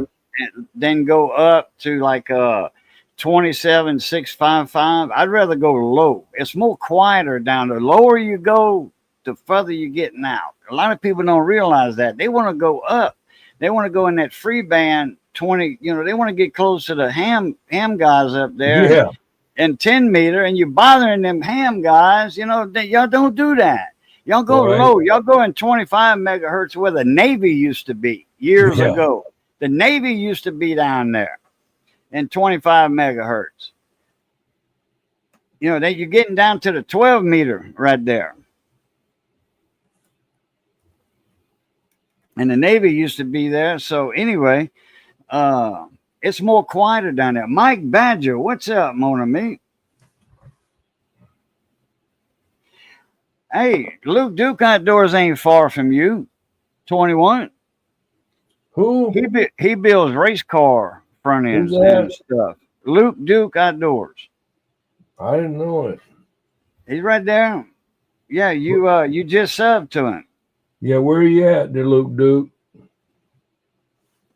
He's over there in one of the Carolinas. He's got a shop. He builds like the chrome moly stuff. Man, you ought to Yeah. see his welding and all that, dude. He's got all the benders to build all the race car stuff, Damn. front ends. He front must end be up caps there and in stuff. North Carolina with all the race car drivers up there. Hey, Mike, how's it going, Mike? Yeah, that's right, Raccoon Man. Yeah, lower frequencies. Never a lot of ground noise. Never a lot of ground noise. It's quiet. It's always quiet down there. We used to go low to like 20, 25, 9.5, you know, right at 25, 26 megahertz, you know, at borderline there. And talk a long ways, man. The lower you go, the more range you got. The higher you go, the less range you got. Well, now, okay, I give it that a Marine VHF radio at 25 watts of power, okay, and that's 25 true watts, and it's FM, okay, it's line of sight. You talk to a Coast Guard station 100 miles away with in a boat, a little mobile VHF radio. You're going to talk to a Coast Guard station 80 miles away because they are 500 feet in the air, you know, 600 feet in the air. Line of sight. Wayne, custom screen printing. What's up, Hey. morning meeting? How you doing?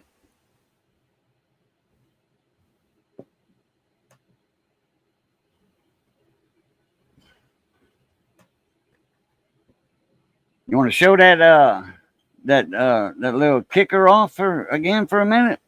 Yeah, I got it. Hey, there's Wayne.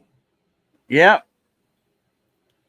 Yeah, that's the linear there, the custom made one for the 4K giveaway. Got to be subscribed. That's the only requirement. No, doesn't cost nothing. This was made and donated by Catalyst 122 UDX 122. This is a DD21 4K giveaway. And yeah, it's Dirty got, diaper. Dirty Diaper 21 150. It's got a big, it's got your max all the way over there, variable power on. Got your air intake, air exhaust with blue lights in there with a clear fan. Got catalyst on the side. Got your Teflon connectors, big huge wire, and even a remote control. Yeah. So that's what we're going to be giving away. One thing with a radio and some other stuff there in a 4K giveaway. All I got to do is subscribe, get in there when we get it, and then we'll have the drawings and, like the wheel, shout out wheel. I have that every Saturday night anyway, and everybody wins. Somebody wins every night. The last man standing on the wheel. So it's getting down there now. A lot of people's won. I just got through sending a set of stickers to England and one to Mexico. Well, not to Mexico, but right at Mexico. Mr. X CB shop. Let's see, what's her name there? Anyway, somewhere San Antonio or something like that. San Diego. Yeah. Hey, he wants you to put a link down there. Look in my description box right below you, right down here. Wait, dog it. Look right down here, Gotcha. Raccoon. You're gonna see my email in there, CajunCoin164@gmail.com. Send me an email. I'll send you a link in that. What happened to me? Where'd I go? Right there. There I am. Damn it. See, where did I go? How'd I get on that? I don't know. Yeah, I wanted to let him see my finger do the walking right there, pointing down there at the description box. Okay, that's fine. Thought Wayne was gonna come up. Yeah, I'm gonna send him a link too. I'll be right back. I'm gonna go get me some water to drink, and I'll leave you with my Area 21 radio night thing there. All righty then. Down in Las Vegas. Las Vegas. Yeah, the Wagos.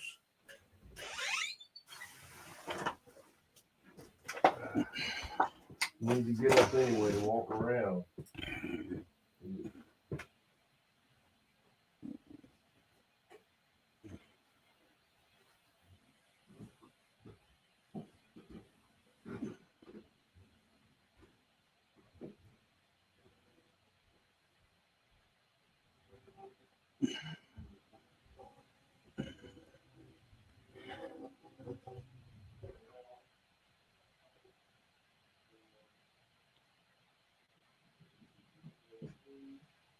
Okay, I almost sent the link to Dirty Diapers giveaways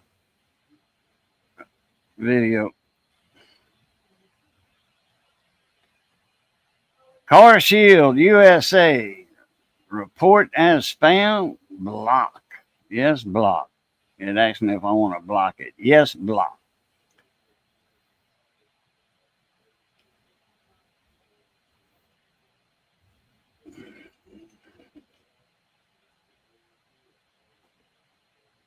Thank you, Wayne. Wayne, check your email.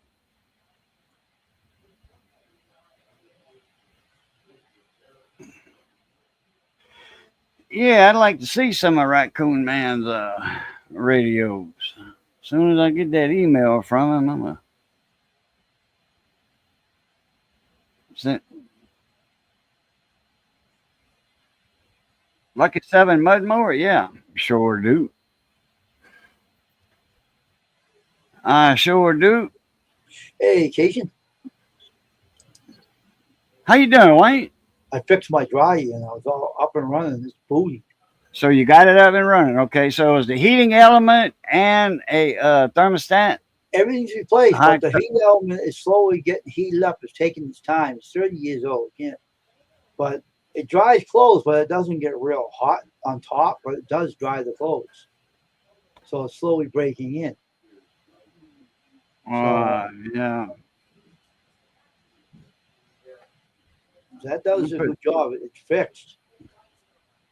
I took the black and white tester. We're so lucky. You don't know how lucky you And are. tested all the thermostats, and they all lit up. So it lit up.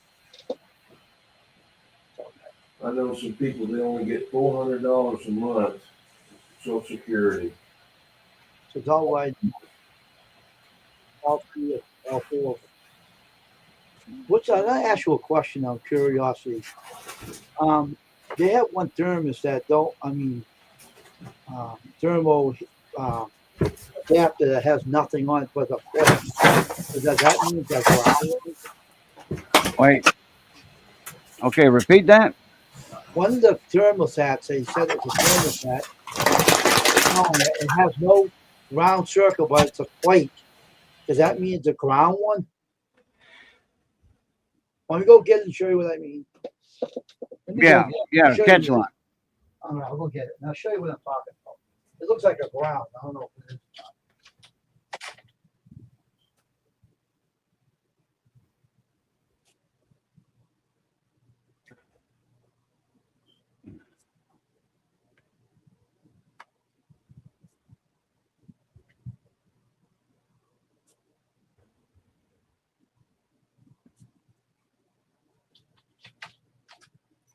This is the other. This is the old one.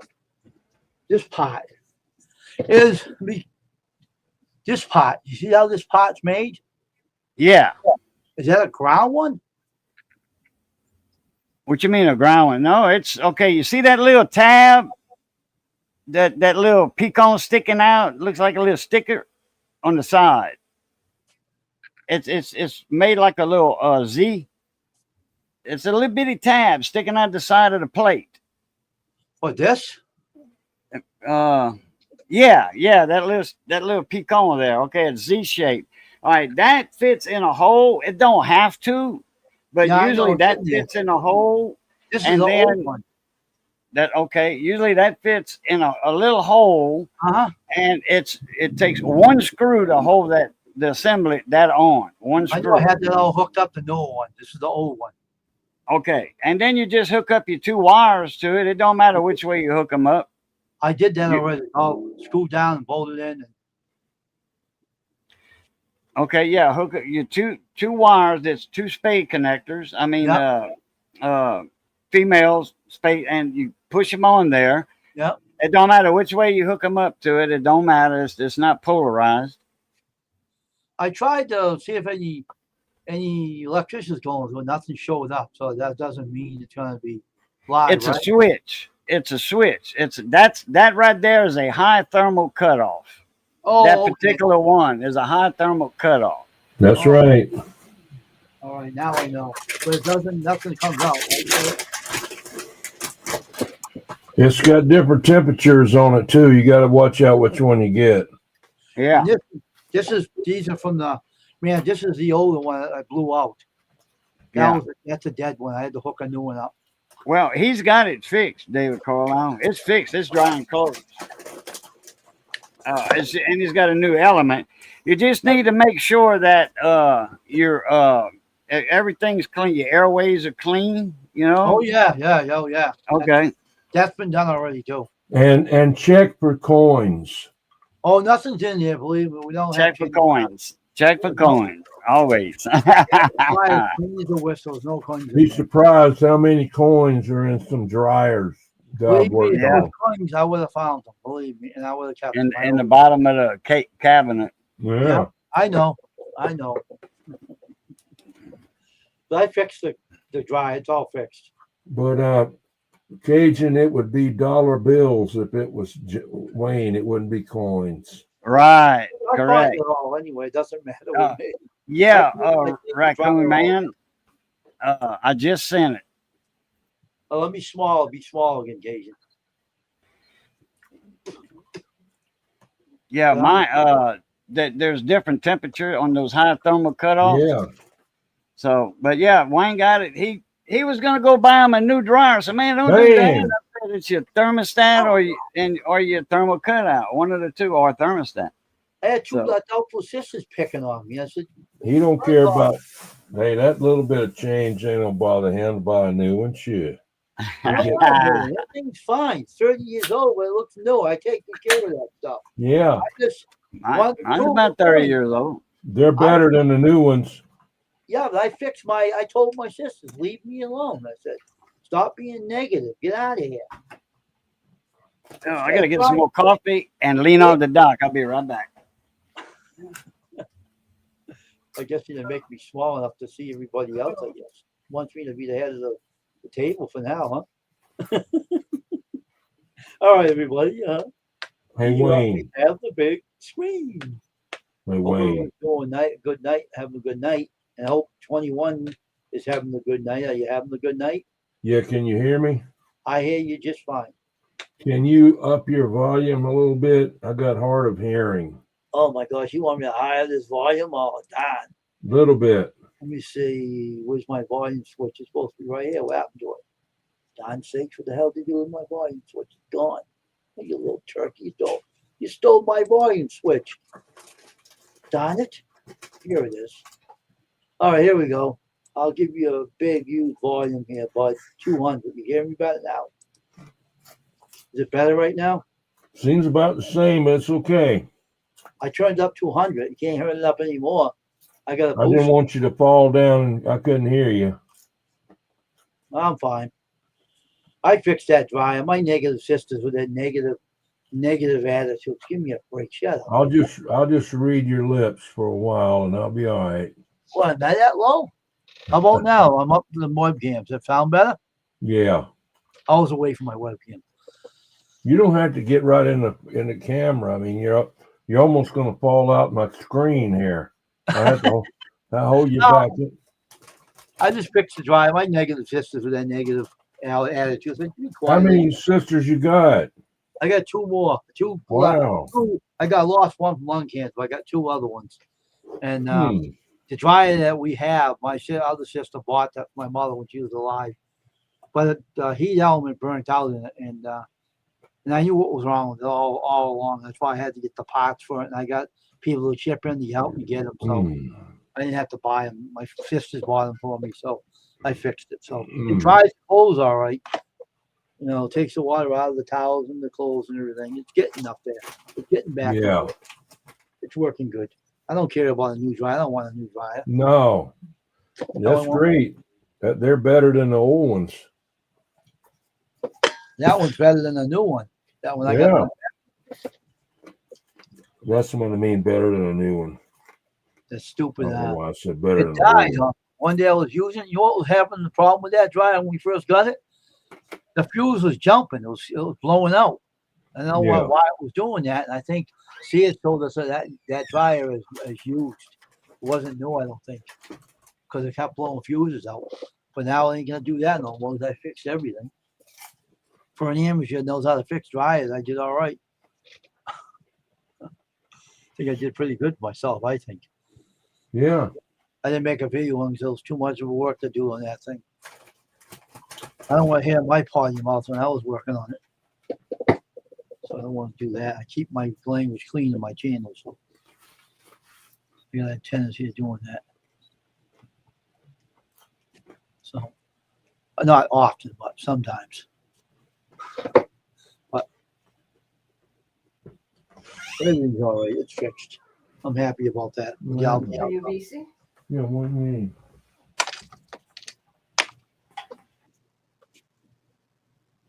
Can't wait to do some more ball caps.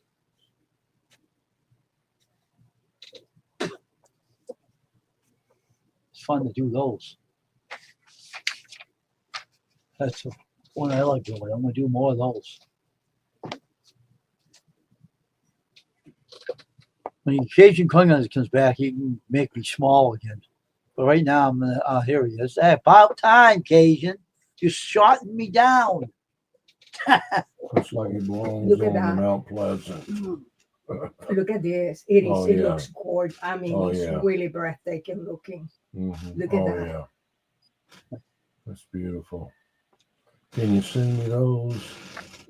Okay.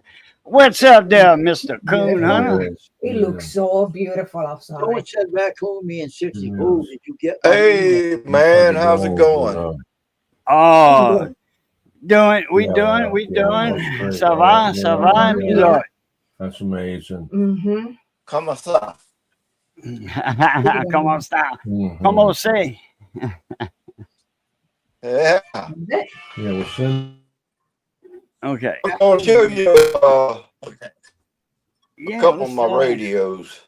take a look at a This couple of is them old one. antiques you got.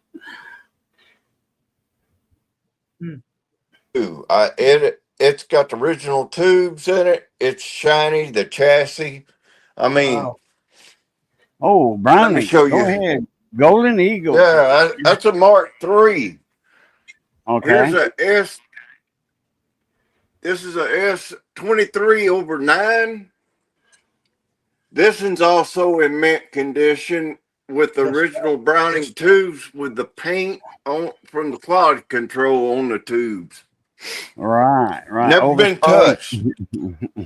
No. Where quality control, they'll touch them with a paint marker. Oh, okay. Look at these. Here's some more. Nice radio. I got them, Wow. them. I'm the original owner at Browning. Bought it 75, Damn it. 76. Really? You Yeah. bought that new in 76. Okay. Yeah, my daddy bought it. Oh, okay. He was Wow. a tram dealer back in the day.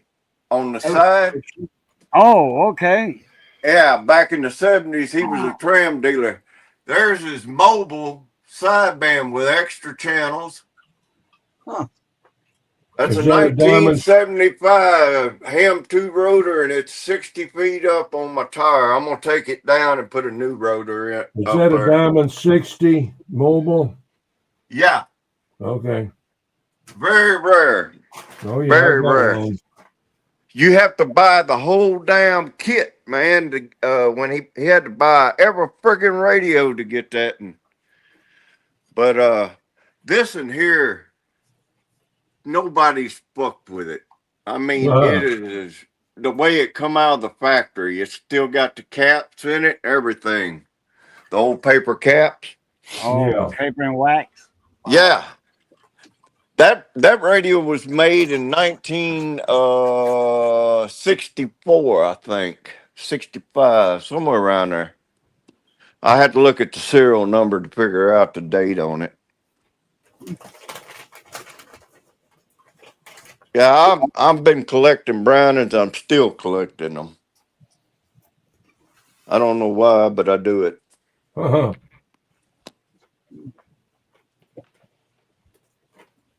Wow.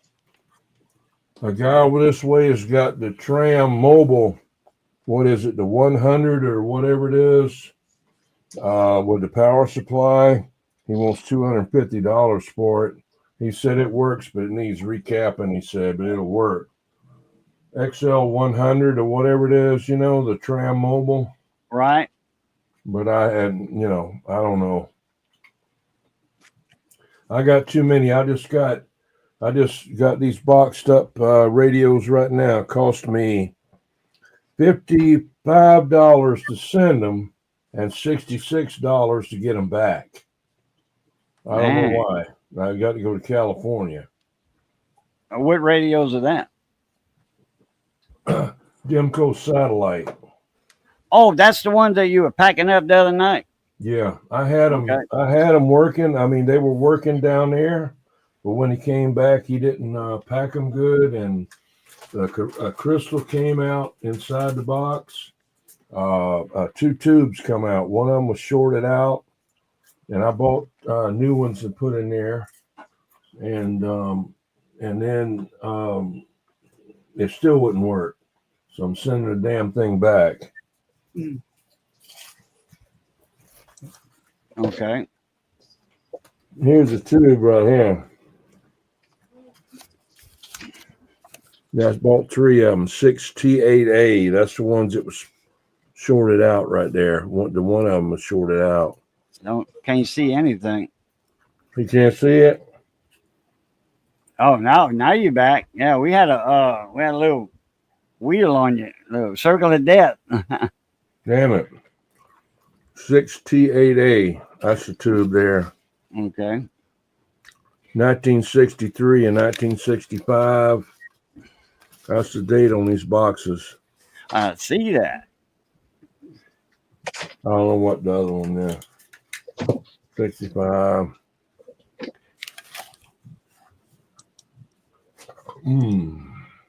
That's it. Have you seen these before? Oh yeah. The docking The male to female.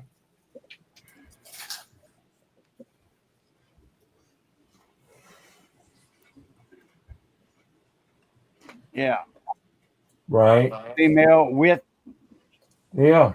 hook the wire inside of there. Yeah. And then you can Oh, yeah. do this also if you have a 5-wire, Right. like right here, Uh-huh. 5-pin. Yeah. You can take a 4-pin to a 5-pin, and have however long you want your wire, Right. and that way you can convert. You can use mic, Yeah. whichever one for that. And I got a bunch of them. okay, a bunch of the little dockers like this, Mm-hmm. the doubles. Okay. Well, I got a bunch of the adapters made with them. The different Oh. radios. Oh, okay. How with much the those big adapters cost you? the big old giant plug, and then down to the 4-pin. I just let's see here. Hang on. Yeah. Where Yeah, am I those at? cost about $10 a piece, 12 Oh, bucks there a you piece. are. Huh? I'm still in there.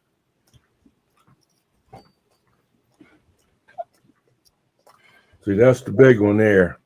That's what's on Oh, the satellite. that's for a different radio. Yeah, that's that. But see, I get them made with a cable coming out with that other one on the end where I can plug the 4-pin in there. Right. You got a cheater. Yeah, Yeah. What it does, it's just an adapter, but Yeah. like these right here, these run $2 a piece, right. or not quite $2 from AliExpress. Yeah, And I get a set of, I forget how many I got last time. I think 5. Yeah, them Demcos, they use the different gigantic mic plug. yeah, It's fucking like for the old I think they robbed them from the military. yeah. Well, Regency uses them, and the Cobra Cam 88 and 98 uses them. Yeah. And a lot of those older radios, Courier, Johnson King Whiteface. oh shit, I got somebody calling.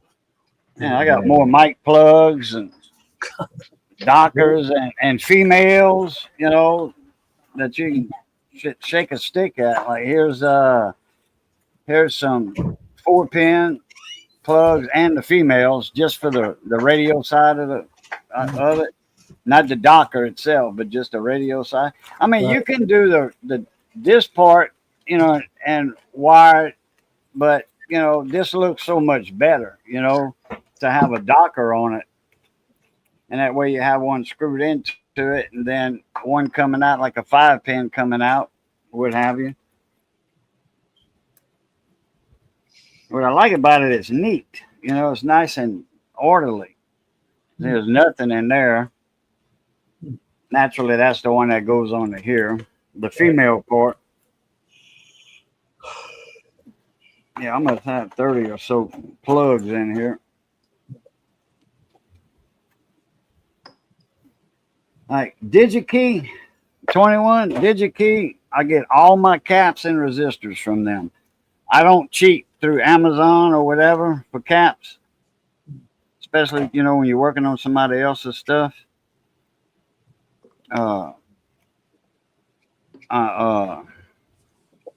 DigiKey. I found DigiKey.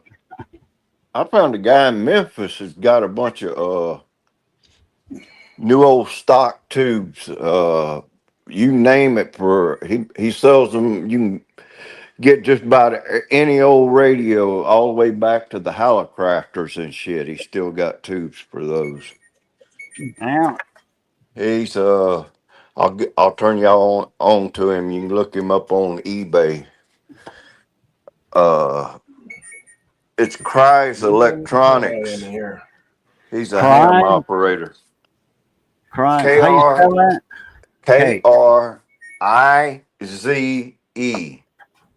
Okay. Electronics. Let's see here. His phone number is 601 442 0973. He sells government surplus electrical and electronic parts. What's his name? His name is The Frank company. Cries. KRIZE. Natchez, Mississippi. Yeah, Natchez. Yeah. Okay. Frank Yeah. Cries the third. 601 I'll show you. 601 442 0973. Yeah, K5 SVC. Yeah, I got his all his information right here. I googled Cries Electronics and Now he's got all the like I just bought 2 boxes. I'm slowly buying up as many tram and complete sets. He sells you a complete set on most radios. You have to look them up, but Of what? these are the Mark 3 complete transmitter tubes with the metal can tube, and there's the receiver tubes in this one for Mark 3. Are they tram made or what? Huh? What brand are they?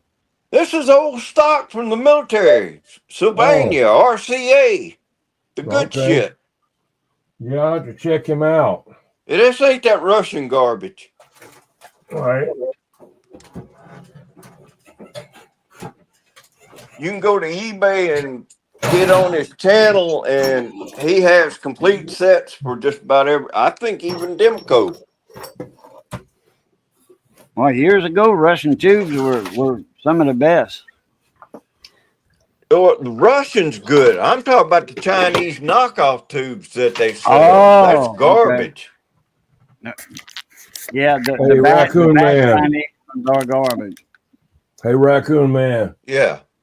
I'm gonna show you this Browning. I had never shown it to anybody. I'm gonna show it to you though. Hang on. Okay. There You know go. I'm a Browning freak. Okay, I got 3 of those. Yeah. I've got the other one with that big old thing on there you're talking about. That Yeah. chicken head knob.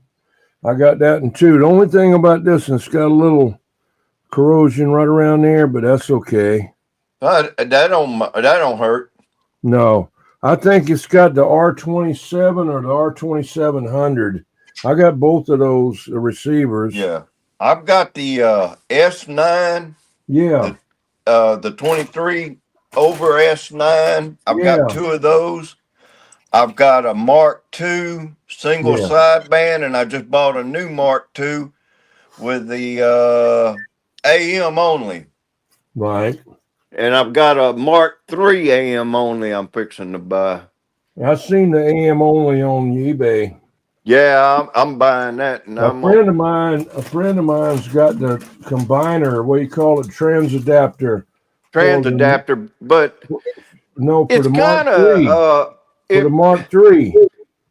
Well, it works for the Mark III, but it's kind of stupid because it's all it does is allow you to hook up to 2 antennas with 2 radios. Right. And are you going to run 2 Mark IIIs side by side? Well, You see what I'm saying? you can flip it to one to the other if you want sideband or AM. I think that's what it's for. Now on the Mark II one that I got, Yeah. trans adapter, it's got knobs on it like this one here. It's got these kind of knobs on it. It don't have that. But the Mark III one, it's just got a friggin' switch on it. See He's this? got it on Facebook Marketplace. Yeah, I know. I've done bought several radios from him. You see But I've on this never, one I've here, never, this is I've the never tried to higher. turn that radio on right there. Yeah, this is the higher end of that radio you're talking about. Here's the transmitter with the metal knobs. Oh, You can't hardly find this one. You I can got it find the right ones here. with plastic knobs. See, this is the transmitter's got the Bakelite switches on it. Yeah, I got that one.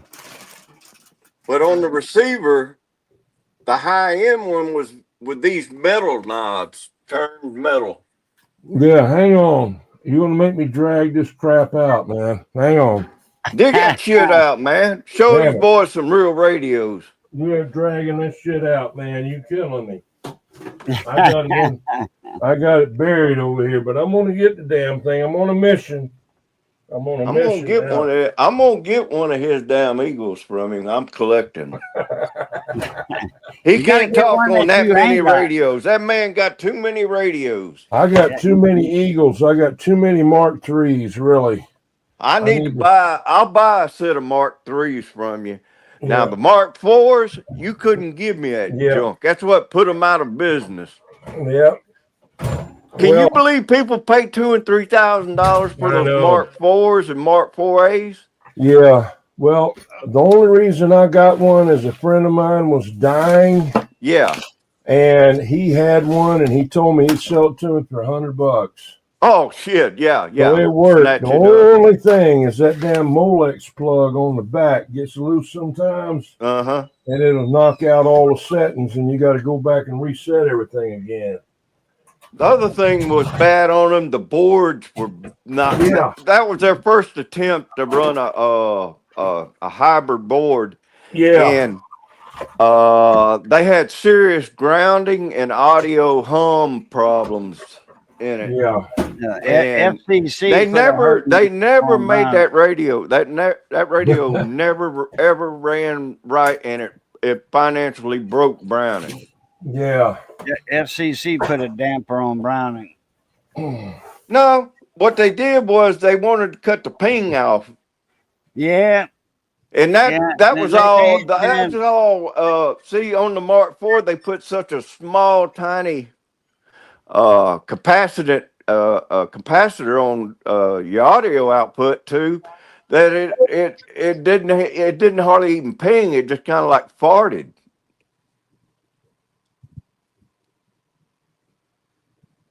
I remember a ton of people, and those radios sold for like I think $1,500 back in the 70s.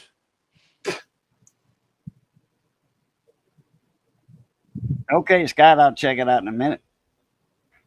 Let me see here. He cut himself off again, didn't he? There you go. Yeah, Hang he had that circle earlier. Yeah. Yeah. You got the metal knob model. Yeah. Browning that year sold 3 different levels of that radio. Yeah. I got depending the on- other one. I got the other one that don't have the metal knobs. This thing here needs to get cleaned up real good, you know. Yeah. But you know, I wouldn't just swing want- too much because that's the value of that radio. yeah. I just wanted to let you know I ain't no fake. Well, I know you said the other night people say a lot on the internet and the radio, Yeah. and that's why I don't put my shit out there bragging, but I No. want to let y'all know I'm for real. Yeah, that's, I don't need to show off all my stuff. Said, what's his name? Said, well, I need you to go ahead and show off all your stuff you got. Why? Why? So somebody can come try to Come break in and rob you. steal it, Yeah. And I mean, all they got to do is go back and look at some of my videos and they'll see a lot of them, but I mean, I don't, I don't want to make, My I junkie don't like to garage. brag about anything, I don't brag about nothing, but Yeah. I mean, there's a lot of money I've spent, and you have too. Ain't no joke. No, you got to be serious Yeah. about it and know your shit, or you'll get burnt. Yeah. Well, let me tell you a story I'll show about you this. my other You're not going to hobby. believe this one. You're not going to believe this story. Hey, I was hang on. downtown Charleston working down there, and I went down, I don't remember what street it is, before Calhoun Street. And I looked over there on the side, and by these apartments, old apartments, there was a pile of damn stuff laying over there. So I pulled over, me be the super scrounger. Yeah. I pulled over there, and there was this radio, the transmitter, 2 Johnson Messenger Whiteface Johnsons, Oh shit. a Johnson walkie-talkie, and I don't know what else he had there that I got. And it was all thrown out there by the road. Is that a little sporty? Little Hell sports? no. That's Okay. 80.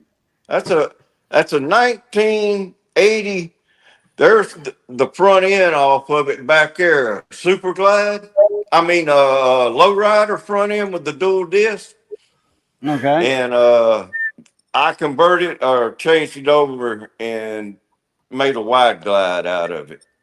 Okay. I don't know Running why. parachute seat on it. I'm doing a brake job on that, and that's a 1948 to 54 wishbone there. And those boxes Solid right train. there that I'm showing you, these here, What engine you gonna put on that frame? right here, I got a 1959 panhead. Oh, okay. Yeah. I had a 64 panhead. Yeah. That was the last year of the panheads. And this is my old vet. That's nice.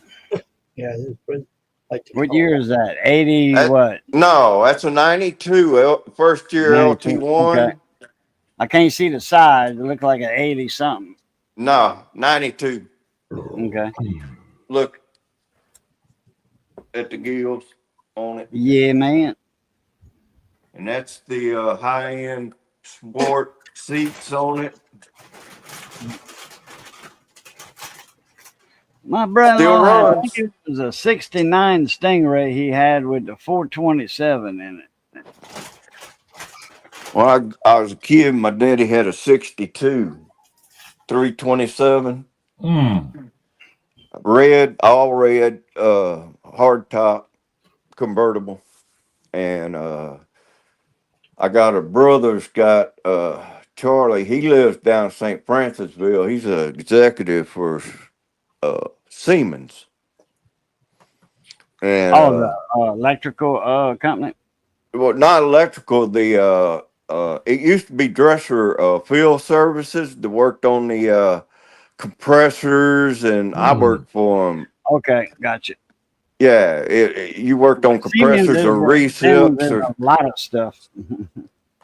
and yeah, I did millwrighting and pipe fitting the last part of my career. Yeah. Gotcha. And anyhow, that Corvette, I bought it from my father. He was the second owner of it, and he had it for about 10 years, and I've had it the rest of the time. And shit, I went through that thing back when you still could get actual AC Delco parts, not the Chinese knockoff shit. I went through that son of a bitch. Every wear part, starter, fuel pump. I put 10 grand in it. I went completely through it, and I replaced everything with AC Delco parts. I'm talking master cylinder, everything. It's got 108,000 miles on it, and I can crank it up right now, and it don't smoke at all. It's been, owned by elderly people that didn't tear it up. Yeah. the valve guide seals on that motherfucker don't leak.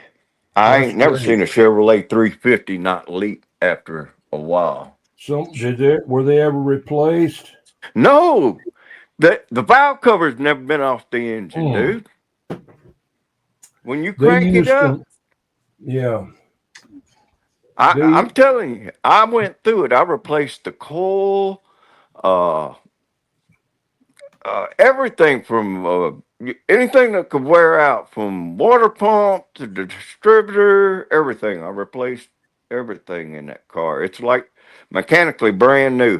The only problem it's got, and I parked it because I'm one of them OCD types. I don't like shit fucked up. It started leaking little oil out of the front main seal, Yeah. and I just put $1,800 stainless steel catback system on it, Mm. and a MagnaFlow, and And what vehicle is that?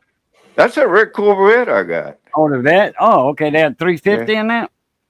It's got a LT1 350. That's the first Okay. year aluminum head cast iron block, Okay. the good one. Well, you said a elderly couple had it. I was like, okay, you must be My talking about. no, see, the first person that owned it was a doctor, and it looks like he had his wife or girlfriend drove it a little bit, and the other thing, because she would put her purse, one of them goddamn high dollar purses, you know, and it took me forever to get it all buffed out where she scratched the back deck where she had put her purse to unlock the car. Oh, yeah. Why didn't you just put your purse back there? Shit, you know. No. Shit, no, man, it was on the outside by the radio antenna, man. She had scratched the So, clear coat. so the doctor had a girlfriend and a wife on the side. I have no idea, but I'll tell you what's weird about it. This motherfucker is nuts. He put a goddamn hitch on that Corvette so he could haul his golf cart to the golf course. I've never seen one of those Corvettes with a fucking receiver hitch on one. You can't see it; it's hidden. Get one of them little bitty ones, you know, that you got that little miniature receiver hitch, you know. And then no, this is the standard big chunk of steel receiver hitch. Yeah. Normally they got them little bitty ones, you know. No, this is somebody either built a kit for it or they fabricated that. But anyhow, because my dad had seen it and my brother, when they inspected it, and they said, what? And he said, the guy told him, said the doctor was a golfer. He liked to haul his golf cart around. And I thought that was kind of retarded. It'd be like an idiot taking a bass boat down to the fucking boat landing with it.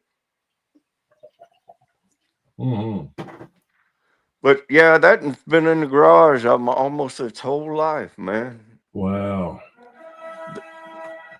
The top, the window seals, they're dry rotted, but everything's original. Nothing has been taken off the car except what I've worked on.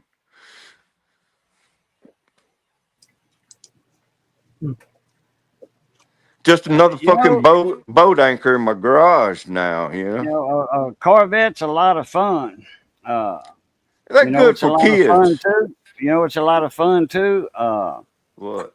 A bar and a bra. You know, the spelling's a little different, but both of them are real fun. You know, you open up both of them, hey, you having a blast. You know what I mean? You open up a bar, you going drink a few. You open up a bra, you going play. And I hear you, man. Just imagine a woman named Barbara. That's what you need to go down there to. What is it, Fred's at Mamu?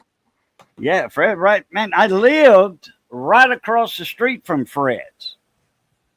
Yeah, many a person died leaving that bar. Google it, but Google it back. If I wish it would, Google photos would show where.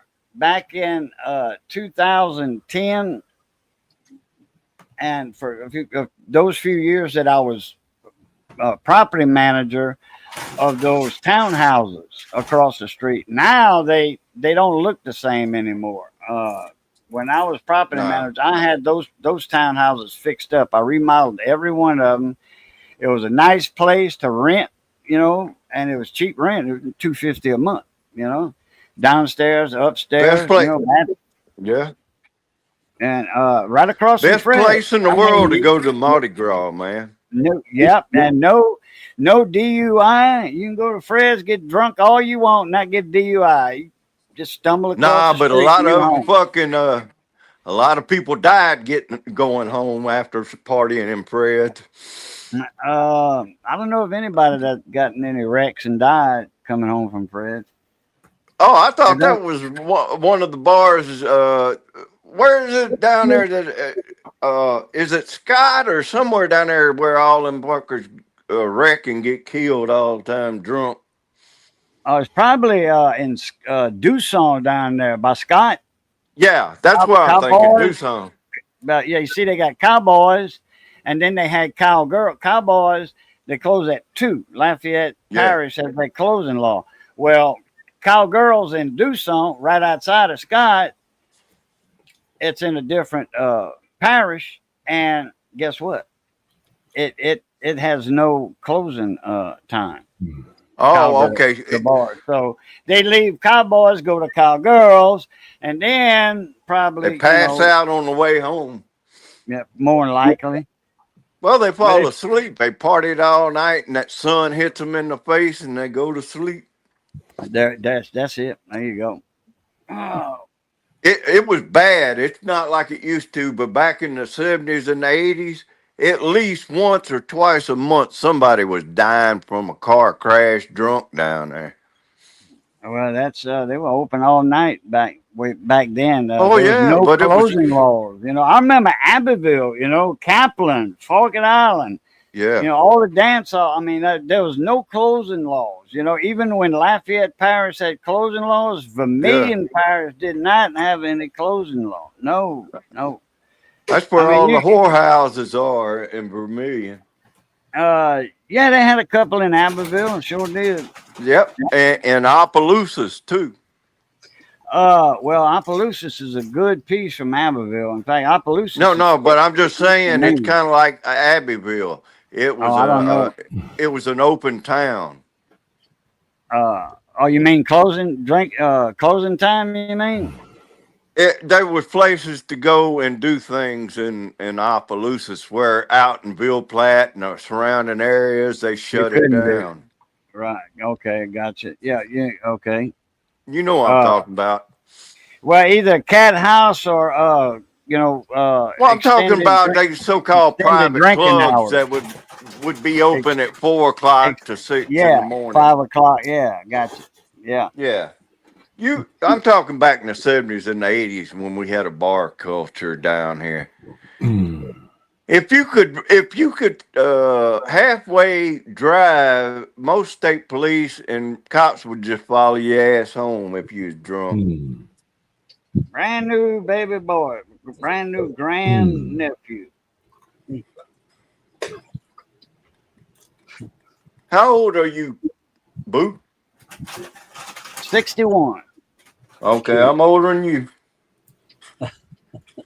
I'm 65, so I was partying just a little bit earlier than you. Yep. A couple years earlier. Yeah. Yeah. I'm a baby boomer. I'm the last year of the baby boomers, actually. Wayne Right. is the baby. Then you got Coon Hunter, and then you got Raccoon. Then you got me. How old you? July the 28th, I'll be 72 if I live long enough. Oh, you'll make it, man. It sounds like you're still clicking. I think Oh, yeah. Wayne's 64, I think.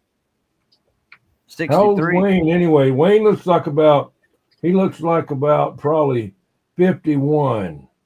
And I don't I think know. he's 64. Really? 63. Yeah, I think 63. Yeah. Okay. You're making me older than I am, Cajun. Well, I said 64 or 63 earlier. He must have been drinking pickle juice or something. And, Who? Yeah, I no. got Wayne, probably pickle juice. No, No, I don't think that's I don't true. know. I drink I gotta pickle drink find pickle me juice. a juice? tire, I like It man. helps some, with I like cramps. pickle juice. Yeah. I gotta It helps I'm find with me a cramps. tire Well, with guy. cramps. Y'all don't go anywhere. I'm setting up over on YouTube trying to get a channel saved over there. Excuse me. Oh shit, look at there. What the hell happened? Trying to get some more people over here. I made a little video to tell everybody where we are at. When you did that, I haven't. It hasn't finished loading yet. I've been Oh. working on it, okay. and yeah.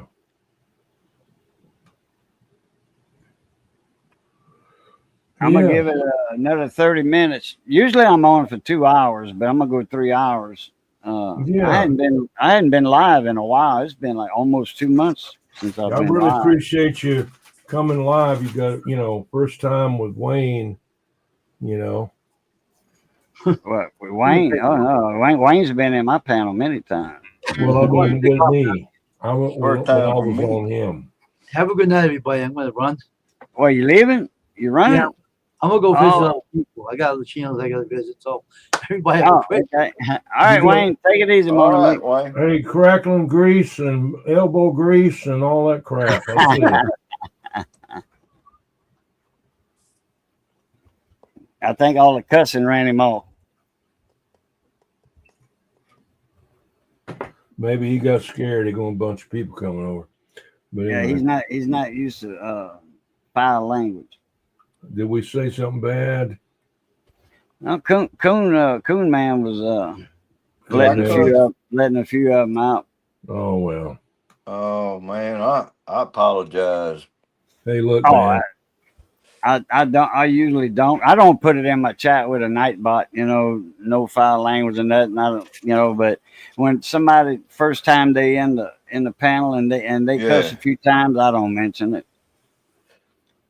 Well, I was in the Navy, so you There gotta you go. forgive There me. you go. I'm The an son old of a son of a sailor man. Yeah. Hey, I grew up by the Navy Yard. I smoked my first cigarette at 7 years old by some sailor that threw it down on the sidewalk, and I've been working in construction all my life, so I've seen and done most anything you can imagine, No, Mike Badger, you hadn't been missing the streams. No, man, I've just been in so much pain, man. I've been hurting, and oh boy, it's just it's terrible. I mean that pain there. I don't wish that on anybody. I've had it, brother. I've had it. Guarantee you. New hip, a new back, a new sciatic nerve. All that's affecting. I got a messed up back. I've been having a messed up back since I was young because I never listened to my elders. Don't pick up that 100-pound sack of rice like that. Yeah. Don't You- pick it you up with usually- your back. Yeah, don't pick it up. Pick it up with your back, not your knees. So anyway, Backwards. I never listened to my elders, Yeah. and oh boy, I don't know, Mike. I gotta call I've been saying I gotta call the hospital and make that appointment for that CT scan because I missed it. Me and Johnny went over there. Johnny brought me to the hospital and they closed. It was on a Friday. They closed at 2:30. We got over there at 3. Usually they close at 4. We got over there at 3. And but this was just for pre-register, and this was on a Friday. So I didn't have like the next day to go back. That they close early on Friday at the hospital. You ever heard of that? Hospital closing early on Friday? Yep, they do. Usually a hospital don't even close. But this is radiology and the registration side of it, but the doors, main lobby doors are locked. They wouldn't open. They automatic, but they didn't open for Johnny. I'm like, man, the parking lot is empty. The hospital looked like there's nobody there. And there wasn't nobody in registration and the front desks and all that and everything. Radiology. I mean, there's people in radiology because of the fact, there's people that go in the emergency room and also you got people on duty. But I didn't pre-register. I mean, I wasn't there for my CT scan. So, but anyway, because the doctor wants a better view of the blockage. I've got some major artery. My aortas are blocked. I've got my iliac aortas blocked. That's one of the main veins. You got your main vein coming from your heart. It goes down. It gets to your stomach area and it winds off. Goes to your kidneys. No, it goes to your legs. Legs, that's right. Goes to down your legs. I And mean, then I'm the one talking in the about back. main arteries, Yeah. and but I'm blocked in those arteries. I've got 3 blockages, but he wants to see how bad I'm blocked on my iliac arteries. They did an ultrasound. Okay, I mean some deep ultrasounds. He's got a set of ultrasound images from the year before. So the blockage had got worse. But he wants to look at it to see exactly, a clear image of it because the ultrasound, was good enough for government work, I guess. But anyway, so he ordered a CT scan, and I don't know why, because he was going to do the surgery from the other ultrasound images the year before, but was waiting on a back doctor to look at me across the hall because he's like, well, some of this has to do with your back, this nerve pain and all that, but not the blockage. That ain't got nothing to do with my back, not artery. I just did my carotid artery test. Well, that's just a fake top there. How's that? That boy. Let's try it on this end. Yeah. I just went through that stuff, boo. Hello. Hello. Can you hear me? Look Yeah. like I got you. Are you there? Yeah, we can hear you. Can you hear me? Yeah. Yes. Okay. I got something else running in the background. I got to find out what it is. Hang on. All right. I don't know what happened here. Got too much going on. Let's see here. Oh, that thing there put the whole thing up there. Yeah.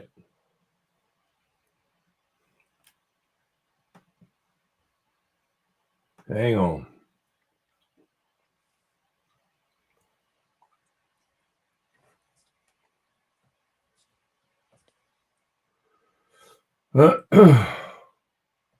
Okay. Audio. Say something. Audio. I got you. Yeah. How is it going there? How many watts you got coming out of that thing? I hadn't checked. I might have put the Dozy on it. Put the Dozy on it.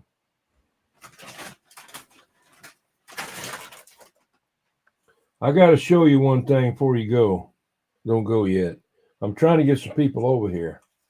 Yeah, no. I'm gonna wait on you because you say you got a video that you're doing, huh? Yeah, let's see. You're uploading. It's uploading. It said it took 5 minutes. I don't know why. Let me go see if I can find it. It's still uploading. 2 minutes left for whatever reason. I don't think it's the whole movie that I wanted. Wow. I tried to cut it down. Did you do just a little short video to let them know you was over here on this channel? I tried to. Oh, you should have made a little short video with your phone, and like, hey, we're over here at Cajun Coin Hunters. Here's a link and all that. Boom, boom. Yeah, I'll have to do that. Put that in your community tab. You know, you put like, hey, we're over at Cajun Coin Hunters. Then you put the link to the live stream there. You know, Right. to the YouTube live stream, not the this link for the pound, just the YouTube live stream and your community page and people to see that. That's what I did. I hope that it'll work. We'll see. Let me get something here. Hang on. All right, I gotta get some more coffee. Coffee. Oh.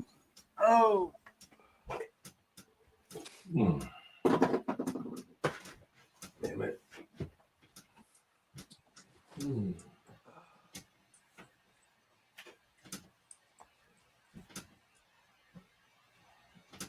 Oh, man. Oh, my back.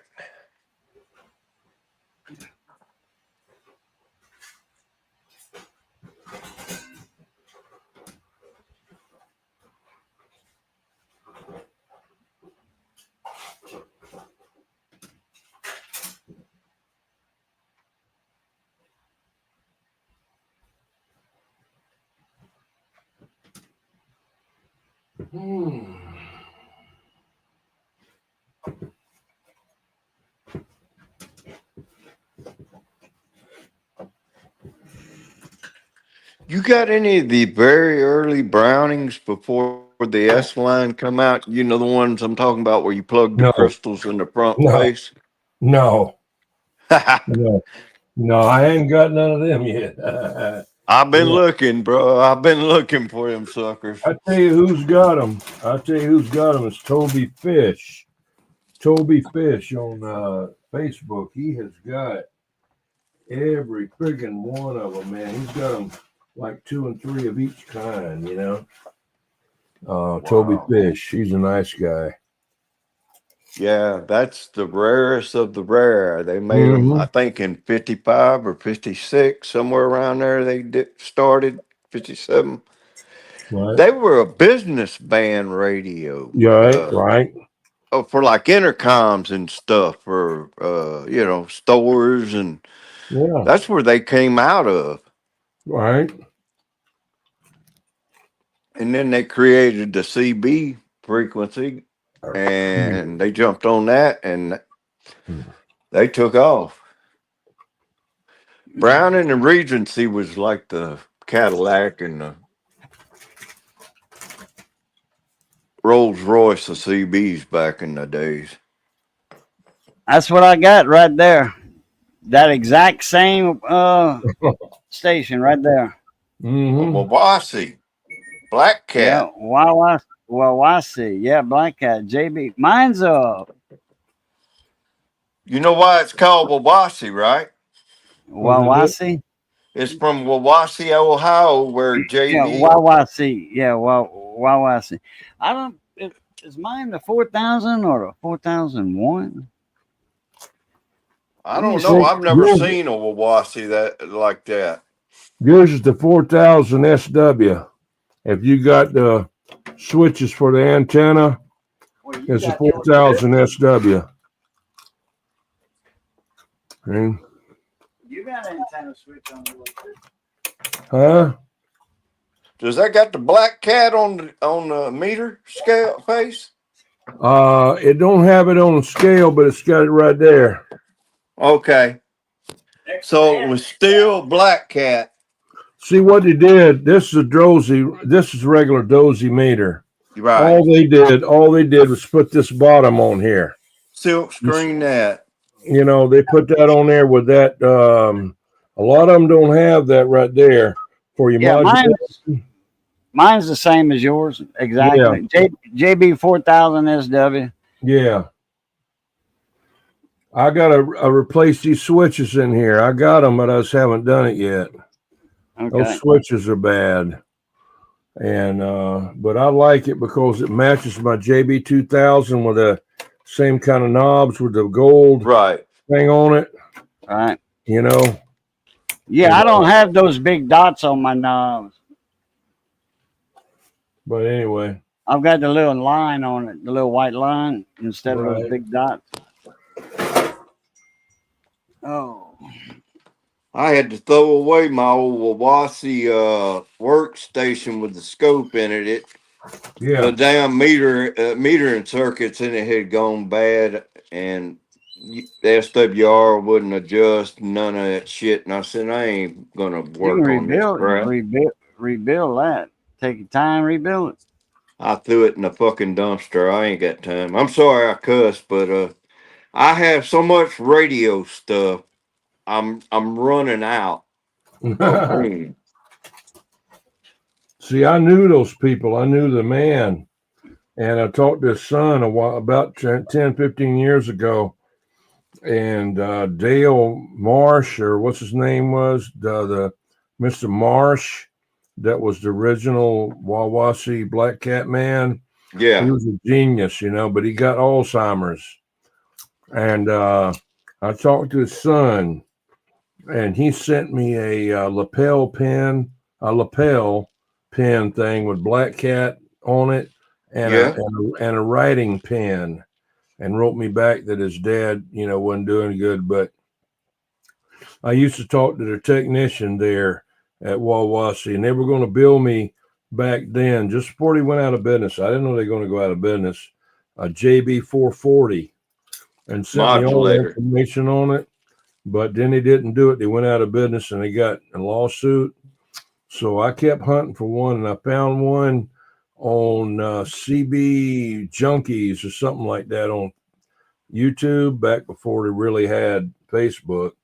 And I bought it from a guy out of Louisiana.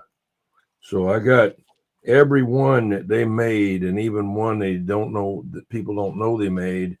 Yeah. JBSS1. It's the only amp. It's the only transistor amp that they ever made. It's only got one transistor in it. Oh, Which one is it? I think I've seen pictures of that. Which one is it? JBSS1. Which pill they got in it? Transistor. I don't remember, but I know it's got a stud mount. I don't remember. It's an MRF 455. Okay. 455. Okay. Texas Star has that little modulator, little skinny one, kind of long. Texas Stars, I think it's like a little 50-watt modulator or something. That little thing talks. Now, I like a JB12 modulator, the tube type. Oh, man, them things talk. Man, back in the day, if you had one of them, you were getting out. I'm on a JB200 so bad. Yeah. JB150. 150 or a 200. Yeah. Yeah. Well, the 200, it's got two 22, it's got two 8417s in it, and the JB150's got one in it, and like the JB75. There's your Texas Star modulator right there. Yep. I remember those. V plus modulator, V plus. Yeah. I got two of them. I had a TX800 that I drove with. How much you want for the other one? I don't know. I'm hard to get rid of anything, As soon as I get rid of something, it's gone. This one, I think, has got the 20. I had 515 modify this one, I think. Put the 2879 Toshiba in it back in the day. And it's supposed to have a 2290 in it because I was driving a 4-pill into a 16-pill Dave made. Okay. I was gonna say something earlier. Oh yeah, the date. What's the date on your watt meter, your 4,000 watt meter? What's the date on that? Mine's 82, I think. I got 21 on the back in case anybody don't know who it is. Okay. I saw that. All right, let me see. I think mine's 82. There's a little tag on the bottom. It says 1980, little sticker. Yeah. And it's got the serial number and the date. Not a round sticker. It's rectangular. Okay, yours don't have one. Well, I tell you what I do have, and you can go back and look at it. I was when I had my Dave made 16 pill and everything in my truck, and had like 3 200 amp all in that 300 two 300 amp alternators on there. I was talking to Dozy and asked them if they could make me one that would take up to 6,000 watts, because I know that they had one that was a regular meter that would do it with switches on it.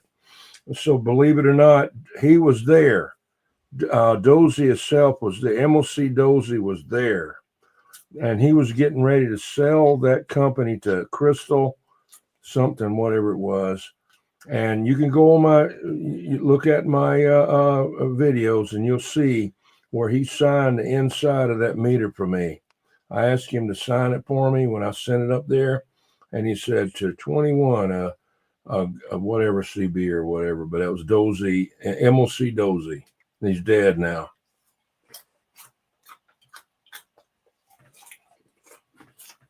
So who owned it when it was Black Cat first started out? Black Cat was owned by Mr. Marsh, something like that. It sounded like that, Marsh, whatever. Right. He was the technician and the owner. And, and he stayed the owner until he went out of business. Now, he had people working for him that was technicians, but for as I know, I bought one of the last ones he made. It didn't even have Black Cat on it. It was a JB 150 modulator. Mm-hmm. And it had a chrome top on it. Yeah. You seen those? Oh, yeah, I got one. Okay. You know what I'm talking about. That was the very last of what they were building. Yeah. I like to find me a JB12. A JB1, that last one I had, that thing had something wrong with it. It just, you couldn't set the dead key and run it into a decent sized big box. It would just go wide open on you. Yeah. Oscillate or whatever. Something in the metering network he didn't have right. You talking about a modulator or SWR watt meter? No, it's a modulator. Oh, okay. The last ones he built, he didn't have the good quality parts in it and shit. Or I'm sorry. And it was kind of cheaply made. And I bought one and I was so disappointed. Yeah, it would modulate, but if you went to run it into a big amp, it would wring its neck. It'd like oscillate, go wide open. Damn. I sent it back. They worked on it. They sent it back. That's like that 440 modulator you're talking about. I had friends down here, had a couple of them. Never could get them things to, they were great barefooted. But the minute you tried to drive a big, big tuber in it, it was SWR would take off and it would just act up. Hello, Mr. Phillips 369. Did you see the thing I made? Phillips. Say hello to everybody. Hello, everybody. Hello. Yeah, MJB12s are sweet if you can find one. I like the ones that's got the two tubes in it instead of the electronic key up. I think. Yeah, my father had one, a key in circuit with the tube. Yeah, that's the best because you can't burn them up. If you drive it too hard, you can change the tube out. But if you drive it too hard, you burn up those transistors, and you got to do all kind of extra damn work, Well, the old ones, like the one my father had, you could run it up to about 7-watt dead key, and it still modulate almost 30 watts. Yeah. And they didn't act up when you run them into an amp. They work perfectly. Right. Yeah. Mr. Phillips. Yeah, there was Coin Hunter. Well, we call him Coon Hunter, but he'll hunt anything. If you know what I mean.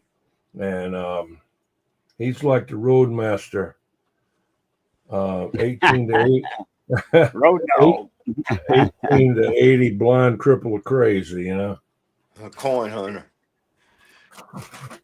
That my better halves, same age as me, 60. Well, no, What I'm do you- 61. She's 60. She'll be 61 in December. I was going to get some coins out and look at them, but he's got to get out of here. So, All right. Who, me? Not yet. no, You gotta go to work in the morning? me? No, him. No. Oh, no, I'm crippled, man. I can't work. I'll be right back. I'm see if I can get some of these. I'm just the only thing between me and a wheelchair is about 5 months. Well, I hate to hear that, man. I've been disabled. I got real sick at 49 and I had to shut it down, file for my disability, file for my military disability and do all that. But fortunately everything worked out. What you got? Huh? Back? No, I was undiagnosed probably for about 10 years or so from what the doctor said. Bad diabetic. I was starting to black out when I climb up structures and stuff. Oh, yeah. I was over in Arizona working at a coal-fired plant, and we were replacing all the electric cable and stuff, and we were about 300 feet up. We were replacing motors, everything on the conveyor system. And every time I'd climb up there, I'd start having big blackouts where I'd just not pass out, but I couldn't see. Kind of like vertigo? No, my vision would go completely like I was blind. Oh, okay. Wow. Yeah. And so I came home and went to go to another job. And what was it? I went and took a physical, a Coast Guard physical. I had to go back offshore to work on some compressors out there, and they said, "You're pissing straight sugar. You need to go see a doctor." So I went to the VA, and they wanted to commit me in the hospital, and I told them, "No, I couldn't do that." And let's see. My A1C was 14 and my blood sugar was 680 when they first tested me. Oh, damn. That'll put you in Yeah, a they said I was walking dead, man. I was yeah, fixing that'll to have put a you in a stroke. coma, a sugar coma. Yeah, well There's a guy they said there's a, that's why I was blacking out. yeah. My You was vision going was blind. no, I Yeah, shouldn't say blacking out. My vision would go out. right. No man's land relic recovery. What's happening, Mona Me? What's up? Another Louisiana man. Is it? Yeah. Okay, here I come with some coins. Hang on. Y'all coin collectors? I got some. I'm not really a collector. I just got some that I've got over the years, and some my dad had from when he was in Germany in World War II. I tell you, when I open that thing, it stinks so bad. It's almost like it's got some kind of poison in it, you know. I had a bunch of stuff that my uncles and my dad gave me when they were in World War II. They did a little stint in the Philippines, and they had some Filipino money, and that was silver. All that Philippine money was silver back then. I Found a traveled ring all made over. out of a $50. Are they really? Wow. I sent my father, he was a coin collector and stuff, and I'd send him all the paper money, the old silverback certificates that were still floating around over there, the money. Well, silver certificate that's an octagonal coin there. Yeah, that's old. That's Still not. got them. The Bahamas got they have one that's octagonal. This is just some I had. I don't even know. Let me see if I can even read what they are first. Oh, shit. Who was it? A Walking Liberty, Benjamin Kennedy, 64 This is Kennedy. a Elizabeth. Queen Elizabeth, yeah. From somewhere. I don't know. Okay. I got a weird one here. You know, there's all kind of empires and English money. There's a square coin. That's Oriental. There's is that Oriental writing on it, or because Bahamas got a square coin too? I can't. No, if it was Chinese, it'd have a hole in it, wouldn't it? Not all of them. I don't know what it says on there. I can't hardly read it. It's not Chinese, though. All right, let me see what else I got Could be here. Bahamas. How about finding out why they did that? Chinese didn't have pockets, so they punch a hole in their coins and hang them on a string. Look at that one. Serious.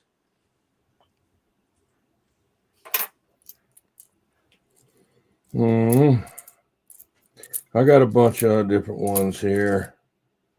I went to about 27, roughly 30 countries when I was in the Navy, and I sent all the money I didn't spend that I changed over. I sent it home because some of the artwork and the colors and stuff was just wild. That's all silver, wasn't it? I'm going to get it out one day and look at it. That's why I wanted to be friends with Coon Hunter there, because he's a coin hunter, and he can. But I hate to open this thing because the last time I opened it, man, it started stinking. These are coins from World War II. Let's see, what is this? Damn thing got half eat up. Wow, man. This is, no man said he found a ring made this out is of a from half Germany. dollar.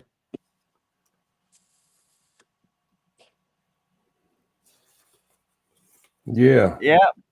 1964, Kennedy. The half dollar? Yep. Yeah, that's the only coin. That's the only coin with Kennedy on it is a half dollar.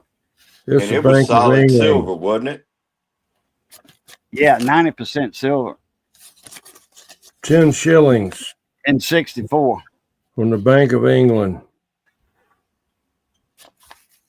And in 1965, 66, Okay. 67, 68, 69, and 1970, Yeah. they were made from 40% silver, the half dollars. With a copper clad No, or there's silver no clad copper disc. Yeah, there was more. There was 40% silver, but the edges were pure silver edges. There's no Right. copper and silver edges. You know, the sandwich coin, Yeah. like, a modern Kennedy half dollar. There's it didn't look. The edges didn't look like that from 65 to 70. They looked silver. Yeah. Oh, you can definitely drop it on the counter and it got a Oh, ring it was all ping. its Oh own. yeah. Oh yeah. State of Georgia, 10 cent. Oh, that's old money there. State either printed money. Milledgeville, Georgia, 1863. Okay, I was Civil thinking War say money. that script. Yeah, Civil War money. 25 cents. That's what they call partial currency. Let me see. Let me think. That was the kind of money they would use in towns and shit, right? It was controlled. Okay. Those small bills they had, that's fractional currency, they call that. Fraction, like Right. 25 cent, 10 cent, 50 cent. Fractional currency. See, that's a $5 right there, so that's a normal size note. Confederate States of America. Yep. CSA, baby. Now, let me see what I got here. Some of these were burned up in a fire. This was burned up in a fire from Germany that he got. I don't know what they are. I can't tell what they are. They fused together. Probably Yeah. some francs. That Third Reich coins, probably.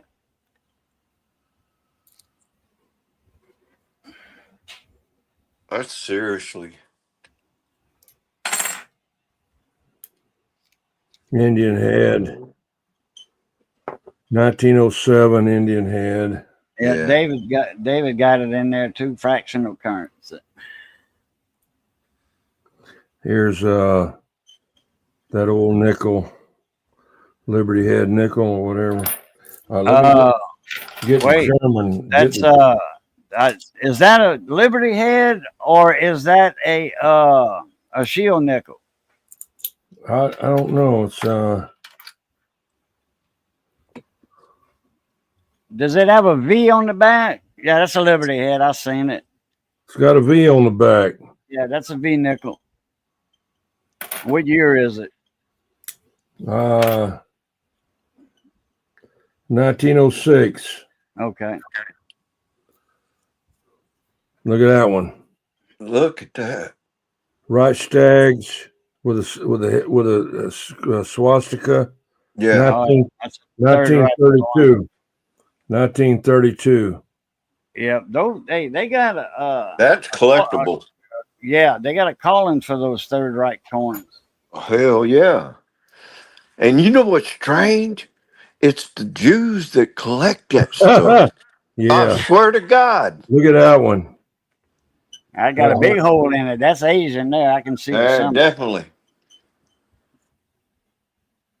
That looks like a transit token. Yeah, it says something Coach Company. Yeah. Yeah.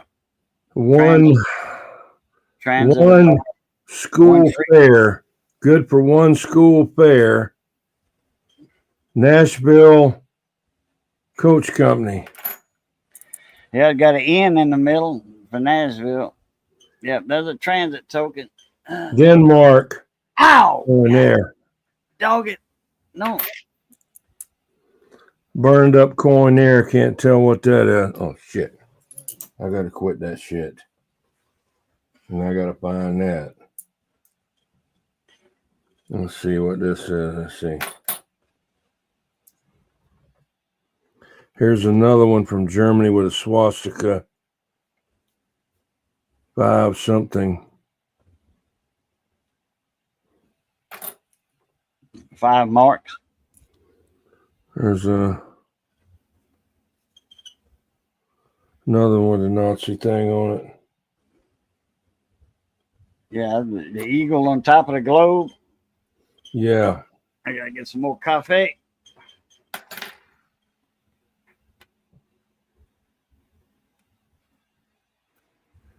I'm going to have to get these out and take pictures of them. Yeah, you need to. Because when I die, nobody will know what the hell it is, you know. That's an old bastard right there. My father said, you need to write down about these old radios you collect, because he said, ain't nobody, in the younger generations have no clue. They would throw it in the dumpster. Yeah. This is Dusty Reich, 1944. Right. 1 penny. Check that out.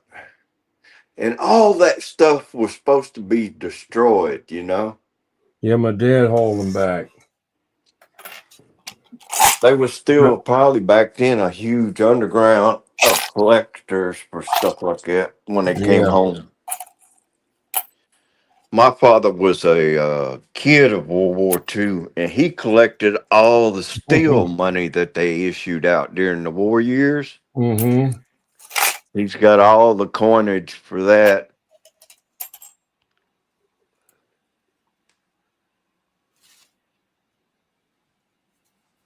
They're still finding Spanish stuff out here in North Louisiana. Yeah. The old El Camino Trail, or whatever it's called.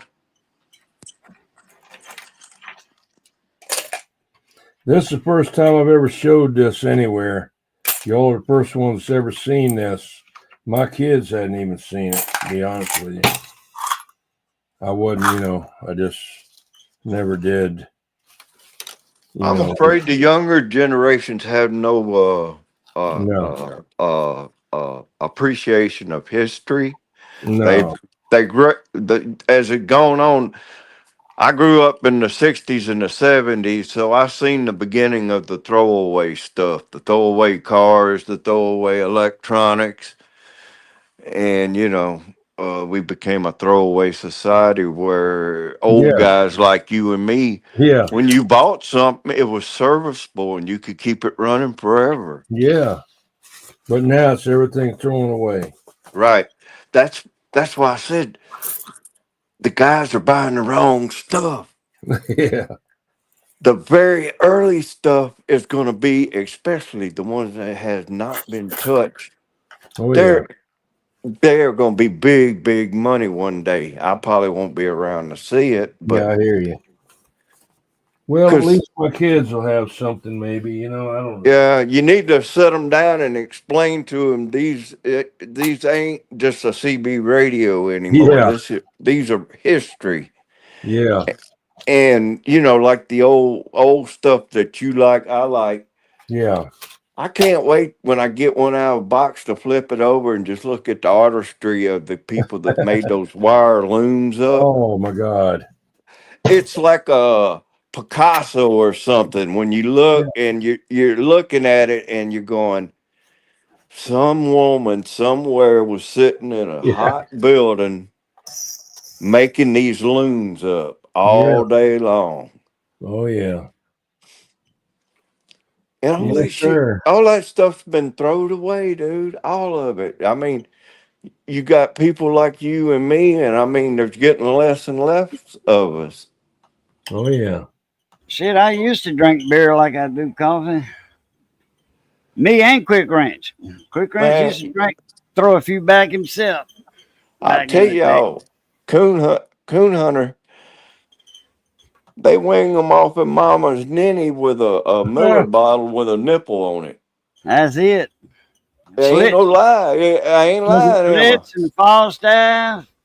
Oh, sugar Pat. tit. See, when Daddy had the bar, my dad had a bar when I was young. So yeah, that's Yeah. yeah, buddy. I told people, man, I drank with some cats from Australia over in Singapore one time. And I was the only American that could drink them beer for beer and walk right with them, and they just could not comprehend it. Yeah. And they were like scratching their head, and I was like, "What the fuck's wrong?" I mean, I'm sorry, what's wrong with y'all? And y'all looking at me weird. He says, "You first American drink and walk around and go bar to bar with us." He said, "We usually leave them in the first hour or two." And they said, "Where you from?" I said, "Louisiana." And they didn't. I said, "Look, man, our culture when I grew up, first thing you was doing was getting a Marlboro cigarette and a Miller High Life." And Yeah. I said, "You thought you was somebody, when you was a little 11, 12-year-old kid." Yeah. But Yeah, that was the Scott. culture. Oh, yeah. I can't believe it. What's that? Scott sent me a picture. A Okay. text. It's something horrific, real horrific. Oh. I can't believe those people down there in New Mexico? They got drowned too. Damn. Ain't nowhere for the water to run, nothing but rock under them. Yeah. Well, you got all that hard packed dirt, sun dried hard dirt. It's been sunbaked for years and years and years, and it just runs off. It It's don't like soak in the cement. ground.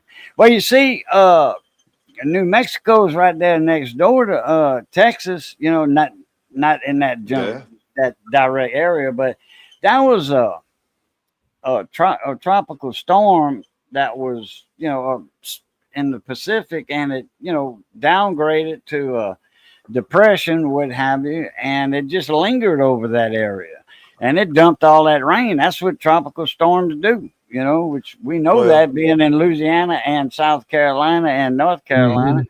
We know what hurricanes do when they go up inland. They just dump a lot of rain on everybody. Yeah, that's why we got a lot of houses on stilts. Yeah. Yeah, down here we do, yeah. Yeah, because the people that know that it can come up 10, 12 feet real quick from a hurricane.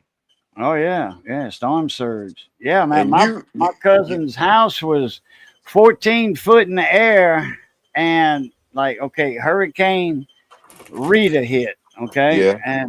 and totally annihilated his RV park and his house and all that. So he put his house up on stilts, on big beams, 12 by 12s.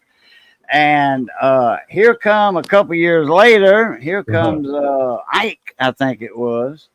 Yep. It was Rita, and then a couple years later, I want to say Ike. And This was after Katrina, right?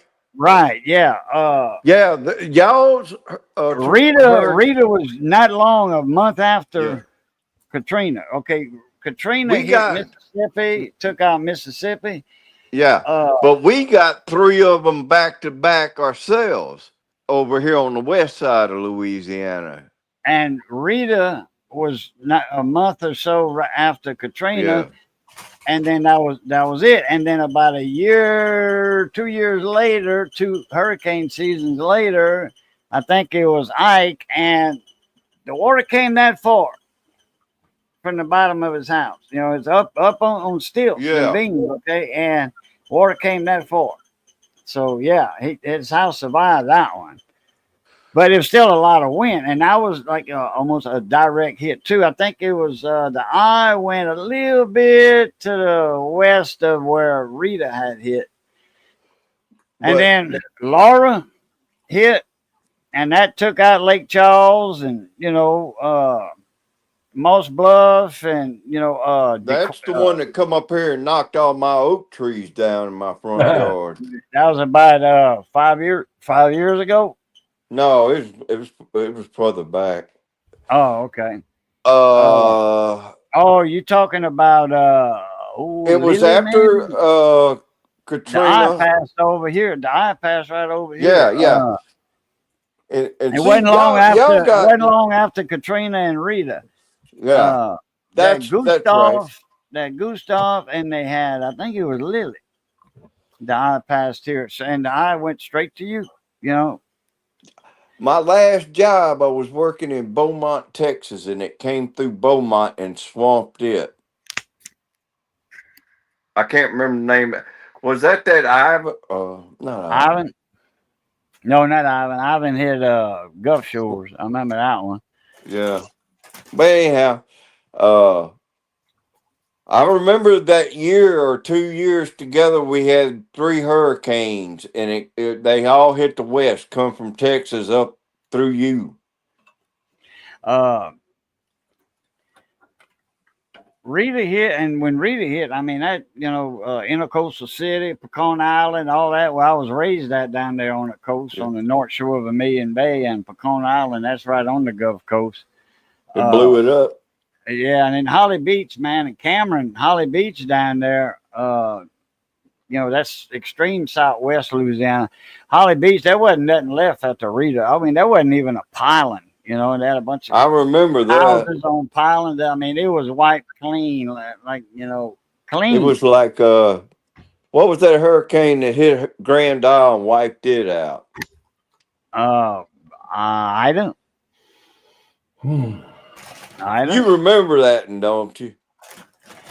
Well, I was right here, yeah, because I got a buddy of mine that's got a house in Chauvin, south of Chauvin. Yeah. In between Chauvin and Cocodrie, right there off of Bayou Boudreaux and Boudreaux Lake. His house is there. And his house survived. He had a few pieces of tin blown off the roof and stuff like that.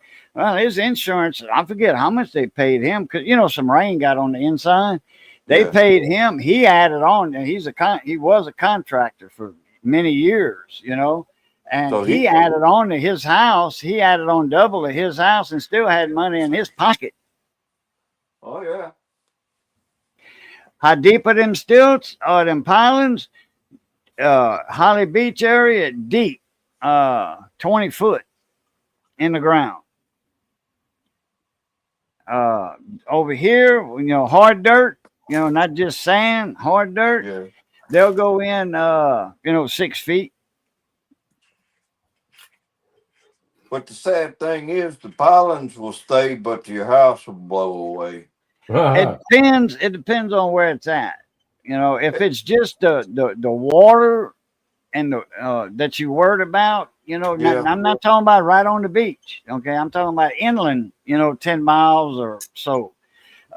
When then a river will swell up and come up. Okay. You'll have wind. Yeah, you'll have hurricane force winds, you know, 100 and something miles an hour. Your house will stand that. But it's the water and the wave action that gets you. 30-foot Yeah. waves hitting your house, it's gone. After the It's second going to wave beat it hits to pieces. oh, yeah. Yeah. Oh, yeah. R.I.P. Rest in pieces. Yeah. But I tell you, I've told people, you don't comprehend. I said, flooding in New Orleans is one thing. I said, when it floods, West Louisiana is a flatland, so it's true height. It ain't being compressed by the levees and the banks and stuff like you got Right. down on the east side. Right. Well, you So see, when New you Orleans get got 15 or 20 flooded. feet of water on your place, that's a lot of water. New Orleans got flooded out because they blew the levee up. Okay. No, the levee busted. Okay. Right, it overtopped. And the Mississippi River, not the Mississippi River, it's the flood barrier levees that gave, not the Mississippi River. No. Okay? It was was it Bayou Battery? Intercoastal? No, it's by La Battery, that's Alabama. That flooded for Hurricane Katrina. I mean, it kind of almost wiped that town off the map. Yeah. And it was how many miles? You know, 80 miles. It was to on the weak east. side of the hurricane. No, the strongest side of the hurricane. The east side of the storm is the worst side. The west side of a hurricane is the quiet side. Because you got north winds coming in that's blowing the water out in the Gulf, not up, you know, the storm surge. Storm surge is on the east side of the storm. Mississippi, the eye went up at the Mississippi-Louisiana state line. Pearl River went up in Waveland right there, right to the east of the Pearl River. It made a Mississippi landfall. But everything. Bogalusa was in the crosshairs too. I mean, it Right, wasn't that far. Right. From it. Bogalusa is on the Pearl River, Right. on the Louisiana line. And poor people, Bogalusa, they got some hammered. It destroyed. It picked up those huge casinos in the Mississippi Sound. It picked up those huge casinos and moved them inland on top of hotels. Yeah. I mean, the Mississippi beach looked like 100 nuclear bombs hit. There was nothing left. It was wiped clean, just like Holly Beach. A month after it. But hey, all the news was New Orleans because the poor side of town got flooded. But That's the all hurricane it didn't was. do it. That was from flooding the river overtopping the levee. No, it wasn't the Mississippi River that was unleashing its water. It was the marsh. It was the storm surge Coming from up. Katrina. Yeah, I mean, it was all that water was backed up into that corner by Lake Pontchartrain. Well, you look at it, it's a funnel, a natural funnel. Yeah, you see, all that storm surge was coming up in that corner of the Chandelier Sound and Mississippi Sound. All that was bunching up in there, and that's all the flood barrier. It was the flood barrier from storm surge that busted, not the Mississippi River. Well, all I know is we have the past 20 years we've had our share of hurricanes. Yeah. Florida's been catching the last part of this cycle or whatever. It's moved more to the east. But dude, I was a kid, right? When was Camille and Betsy? 68? Yeah. 69 was Camille. That was a Mississippi storm, Camille. Yeah, Camille, but we went. What was the one that hit Cameron Parish and blew That it or was what? that was Betsy. Audrey. Audrey. What That year? that was 1957. You wasn't No, born no, yet. no. I'm talking about How about Grace? Betsy. because we Uh-huh. went down there as a kids to Cameron Parish Hey, and Andrew. there was nothing left. It just blowed everything. The little bar towns and stuff were all gone. It kind of did like Katrina did. Well, that was now Audrey was in 1957. May Well, or June. I'm talking Betsy because I was 9 years old when it happened. Well, we had Gracie. Now wait, Carmen hit because I went to school with a girl named Carmen, and you know, it was kind of like, hey, you got a hurricane named after. Yeah. All I know is We going. Let me look up. So you were 9 years old. That would have been in what, 1970? 69. 69? Well, Yep. Camille hit in 69. Camille and Betsy. Camille hit Mississippi though. Yeah, Destroyed but it. Betsy, They said Betsy hit the west side. They said the only good thing about Hurricane Katrina was everybody quit talking about Hurricane Camille. Yep. Louisiana. You had to live through it, man. Hurricanes in 68, 69. 1968 to 1972. I'm gonna put Louisiana hurricane history. Okay, here we go. All right. David Roth is the author. Not David Lee Roth, but okay. List of Louisiana hurricanes. That would be page 8. This is a PDF file. I seen Van Halen at the Day of Rock and Roll, 1970. 1527 through 2009. They've been recording Louisiana hurricanes since 1527. That's the year 1527, huh? The Spanish. And the French. Okay. Okay. 1969, Betsy hit Grand Isle. Okay. It was Betsy then. 1965. Betsy was 65? Yeah. Edith was Pecan Island, 71. Maybe. Okay. 1974, Carmen hit, but that was Point of Fur. That was like southeast Louisiana. Yeah. Which affected us a little bit. It affected us a little bit. They closed the schools for that one. I remember it. Hurricane Babe, that's a little Caillou over there by Chauvin. I just remember going to Morgan City and the place was wiped out. Okay, well, that would be Edith and Carmen. 71, 74, 79, Bob hit. 71, 85, Danny hit in the landfall of Pecan Island. Dick Farrow, Channel 10 weatherman, predicted it when Hurricane Danny was a twinkle of a depression. Dick Farrow said Pecan Island is the target. And about a week later, sure enough, Pecan Island, it hit Pecan Island, dead on. Didn't have no computer models back in. No spaghetti models, none of that. They had kind of just the cone, kind of. You know, that's when the cone was born, I think. I think they was using some voodoo people to do that. Yeah.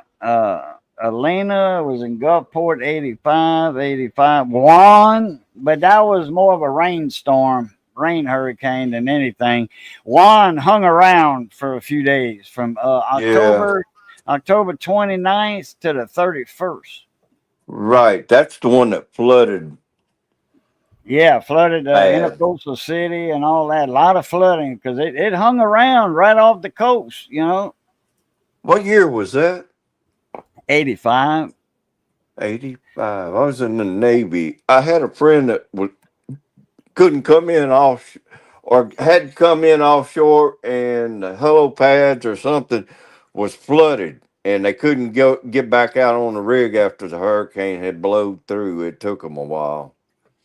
I think they had to get on a crew boat. Betsy hit Grand Isle, which that would affect this area too a little bit, but you Yeah. know, it wouldn't be no storm surge in our area here in Vermilion Bay and all that. No, we wouldn't have no storm surge. We'd have north winds too, you know, hard north winds, but north winds, not southerly winds, or you know, and that's it right there, you know. Yeah. Can you make a cuvillon? Oh hell yeah, White perch, right? Sac-a-lait. catfish. Oh, I'd rather sac-a-lait. Yeah, redfish.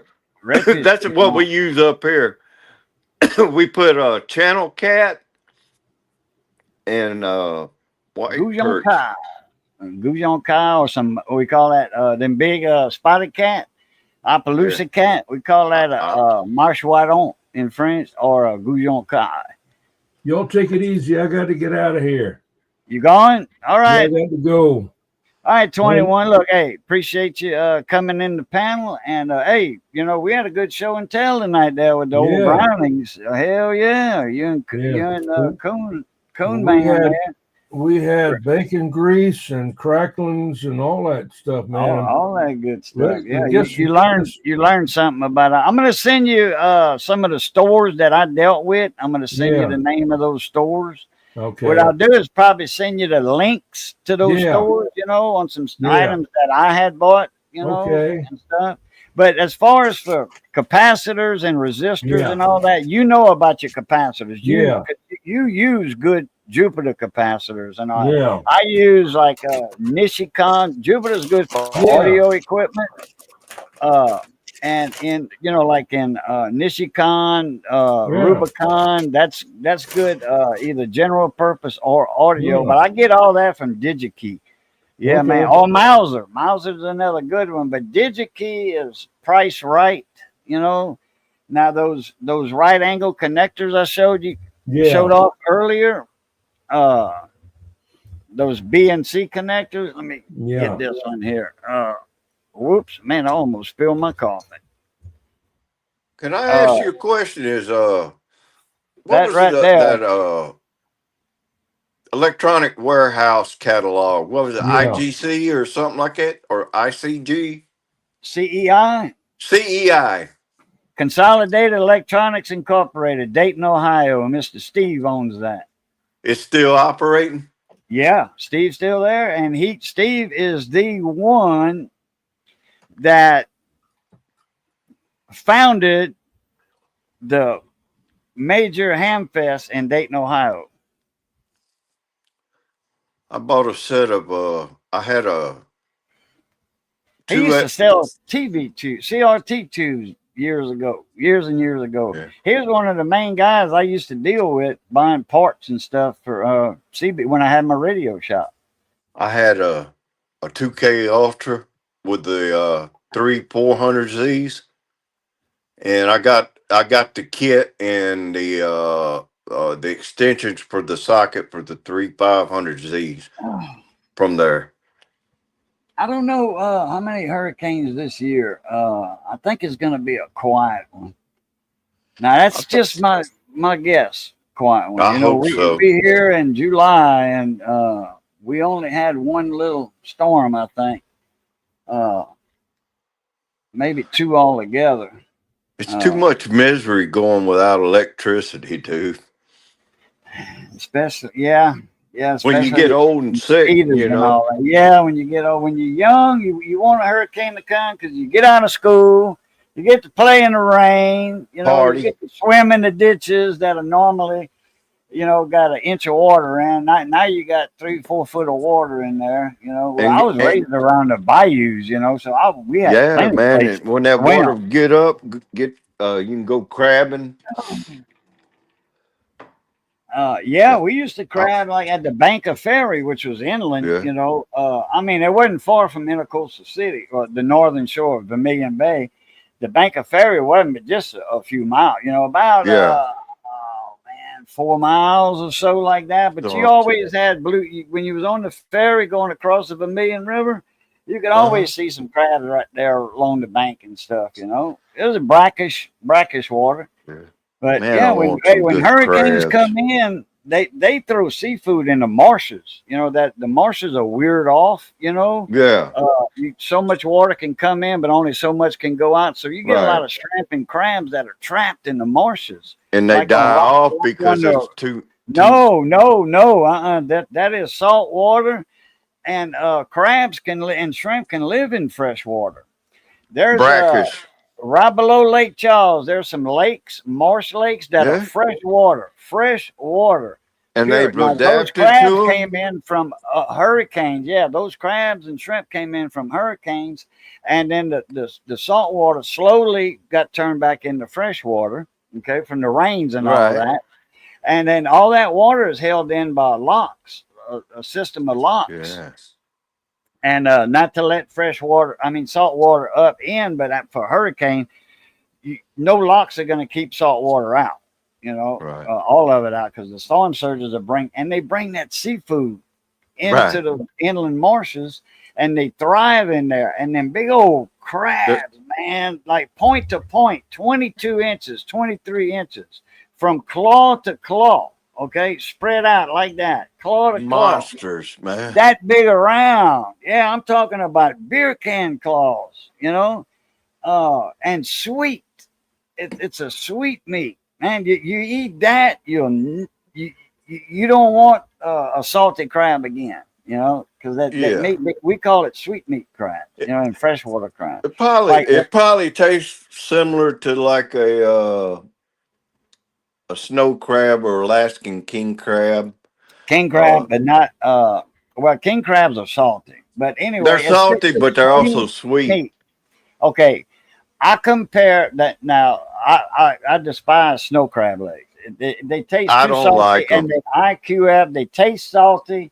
They frozen in heavy salt water, heavy brine water. The IQF, individual quick frozen, that heavy brine. Mhm. Dungeness crabs. Now that's a good eating crab. That's a Never sweet had meat one. crab. Oh, you know what I'm talking about, right? Dungeness. Right. Okay. Pacific Coast crabs. Yeah. Dungeness. So I think, mostly Pacific. I don't know about like Maine, off the coast of Maine. I don't think there's Yeah. any Dungeness crab. Lobster, but anyway, Dungeness crabs. That's way better than a snow crab. Now, king crab. That's a good crab meat. King crab. That's You're a right. good. But I ain't paying no whatever it is, the More outrageous shrimp price for for. Cuban coin hunter. That's right, Andrew. You said that right. I tell people, they ask me when we're on, streaming on YouTube and stuff about our food and stuff down here. And I say, look, I've been in 27 countries, Middle East, Singapore, Africa, Mediterranean, France, Italy, Spain. I will put our seafood from the Gulf, in the peak seasons, oysters, I'll put them up to anybody's. I don't care. I've eaten them in France. I've eaten them everywhere. I think we have the best seafood right there in our back door. All right. For me. Maybe I'm biased. Oh yeah, best seafood around. I remember, man, when I was a kid, Best seafood around. I worked for a pipeline company and did my first real job was doing right away cutting in the summertime, and we stayed in Opelousas, and there was this joint. It was called the Oyster House, Oyster Hut.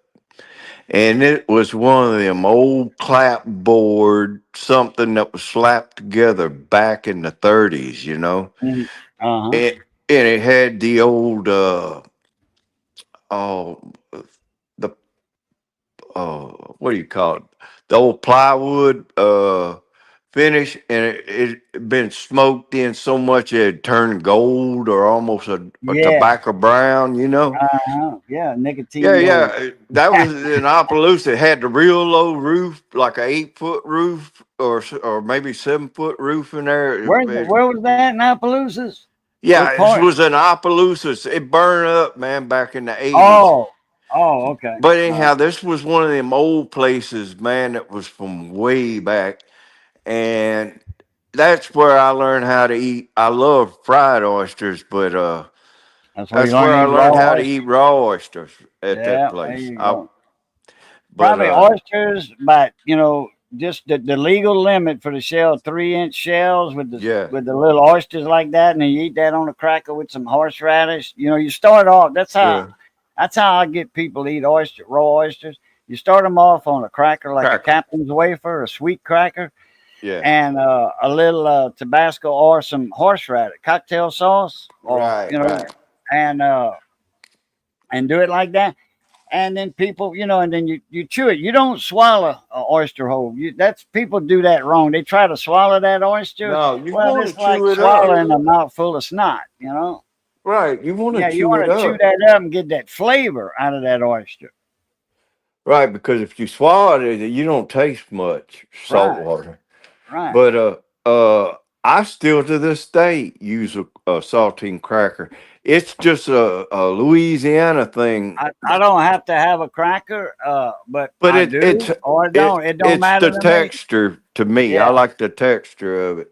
Gotcha. Okay. Oh, but I want my cocktail sauce, strong cocktail sauce. Yeah, I want a big old blob of horseradish, man.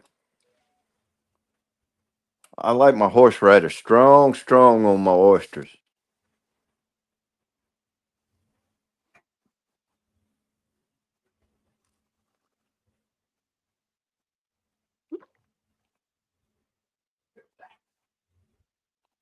Yeah, people don't know, man. I lived up in Tennessee, man, for about 7 years.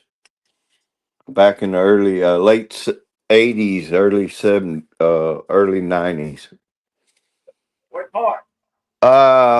Originally I was over on Nashville side, and then where my job was over in a little town called Smyrna, and I moved out to Smyrna, and I was doing full color graphics, heat set press, offset.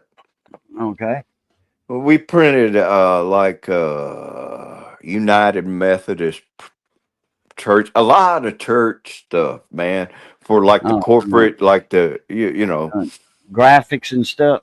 No, like kids, like Sunday school stuff for the kids with the bright colors and stuff. Oh, okay. And Well, that's I call that graphic. yeah, graphic, Oh. but we also did shit like sorry.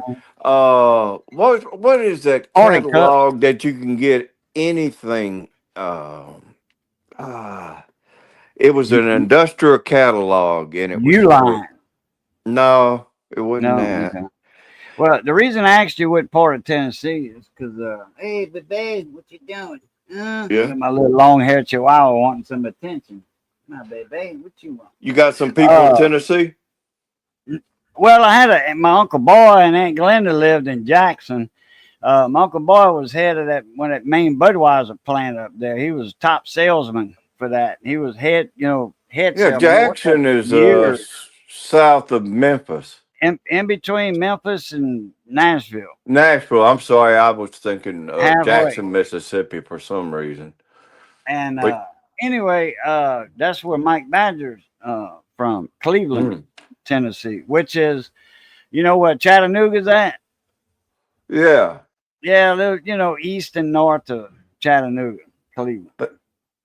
Okay, and then let's see on 40 East.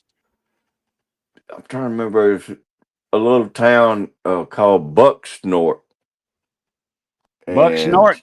yeah, and you'd hang a left there, and you'd go up. It was like you was headed east till you got to where. What is that from Atlanta? That the interstate that goes up to Nashville. I can't remember it. I don't know. 65, I Oh, believe. okay. Well, 65. That starts in Mobile, Alabama. 65. Right. I-65. And it goes up and it cuts through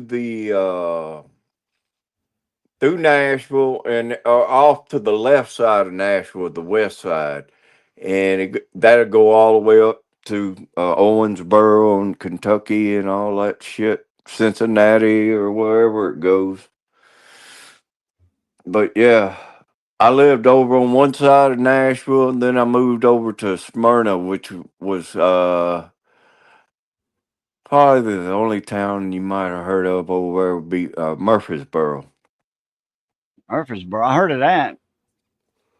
Yeah, I was probably They got about 30 miles, 40 they miles got from they got a Murfreesboro. few Murfreesboro. I think there's two of them that I know.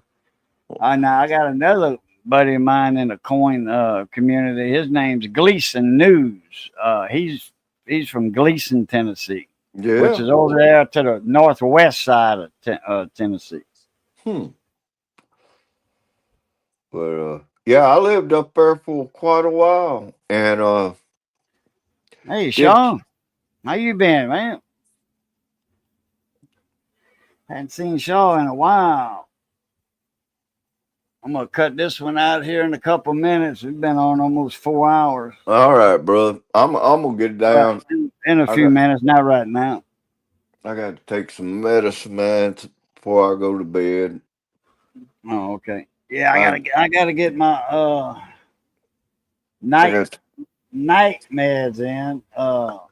Man, I don't know if I have to take one of my diabetes pills before I go to I don't know sleep. if I took my medicine this morning or not. I don't remember.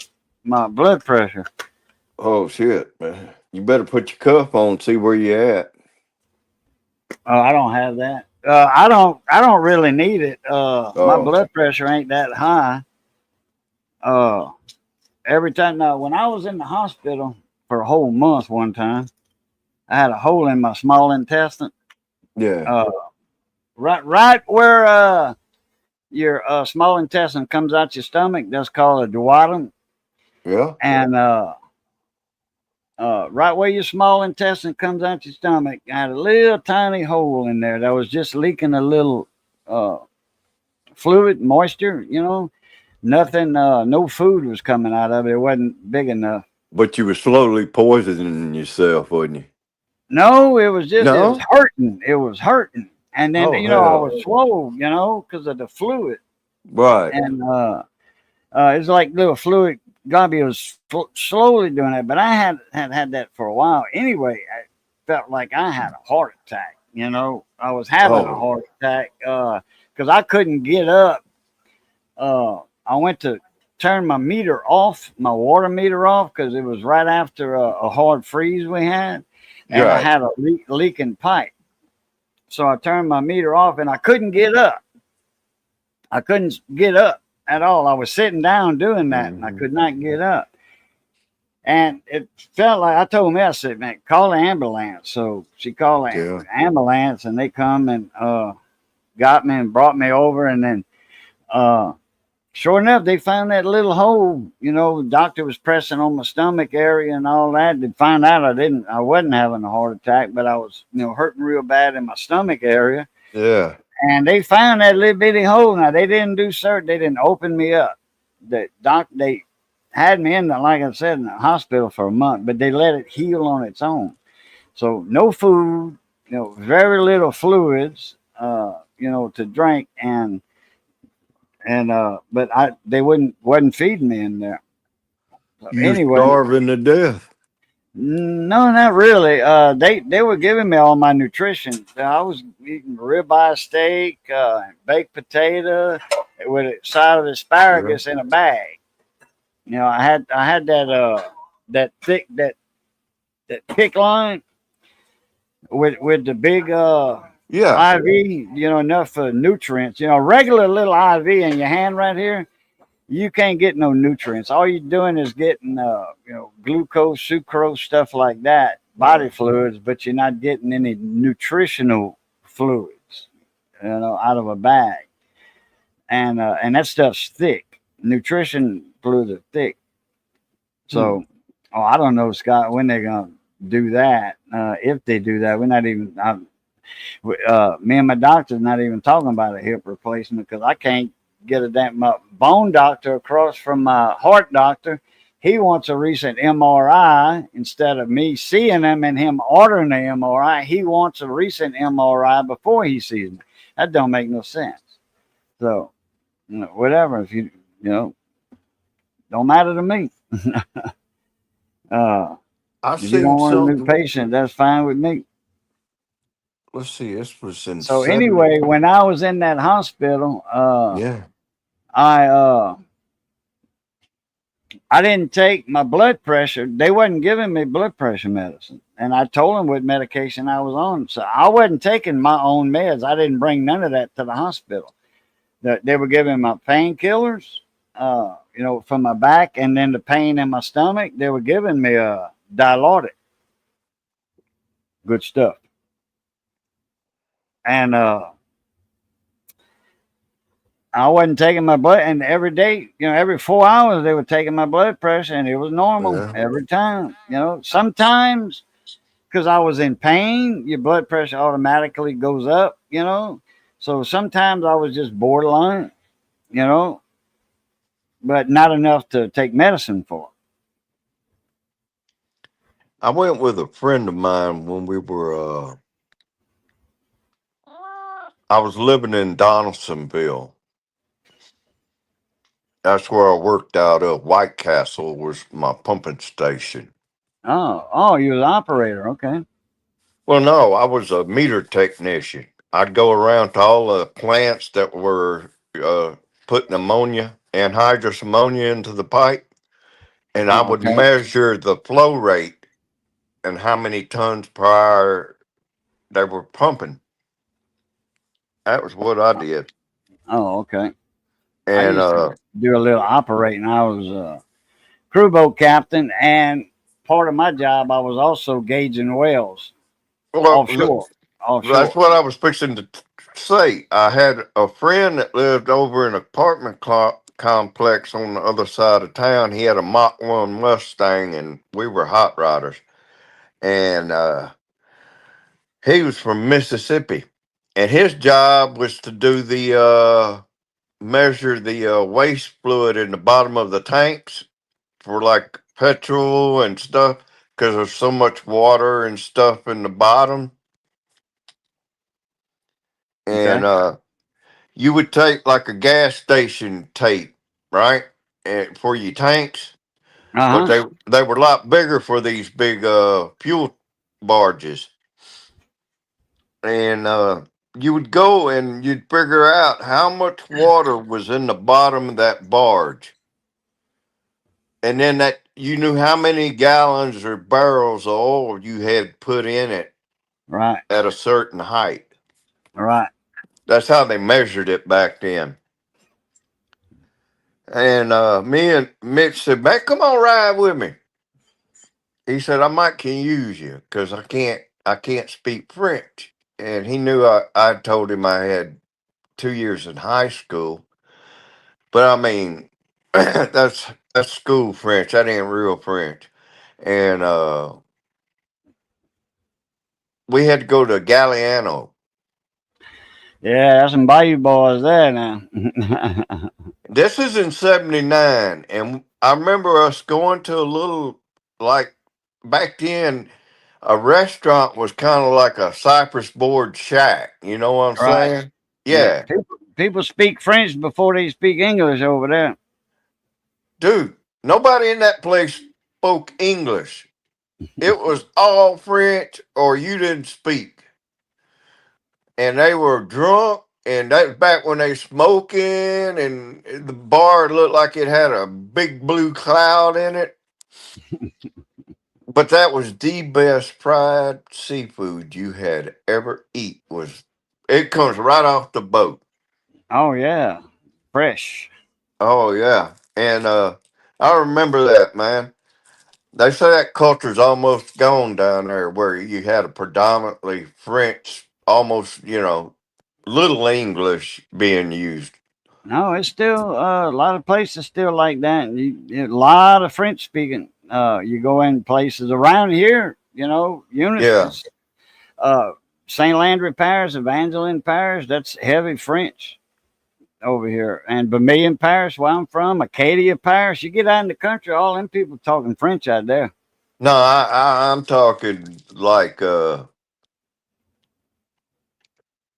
it was real dominant, say like It I is on the visited. bayou down there. All them Dulac and all that. That's all Yeah. French first, English second. So they keeping it going. Oh yeah, keeping the culture up, keeping that heritage going. But I told people about it. I said I don't know. I couldn't speak too good, but I said at least we got food to eat, drank a couple beers, and I said that was the best shrimp and I can't remember what fish we was eating, but we was eating something. Probably saltwater fish, probably redfish, speckled trout, It was Round trout. It was specks. okay, specks, yeah, specks. That's some of the best top right of there. line. Ooh. Back killing you. Oh man, I ain't got to move it just a little bit, and not even the wrong way. I know I'm the Man, same way on mine. yeah, it hits me, man, and I tell you what. Oh, I don't have to pick nothing up. I can turn. I got a pinched nerve a certain way in my lower back. I almost hit the floor. oh, I can imagine. Well, Later on, bro. I'm getting out of here. All right, I appreciate you coming up, Enjoyed it. and yep, everybody in the chat. Good seeing y'all, and y'all know the routine. It's good being north of the grass. Y'all stay safe. Be that way. Stay safe. And as always, love, peace, and crackling grease. Catch y'all later. A plus tard.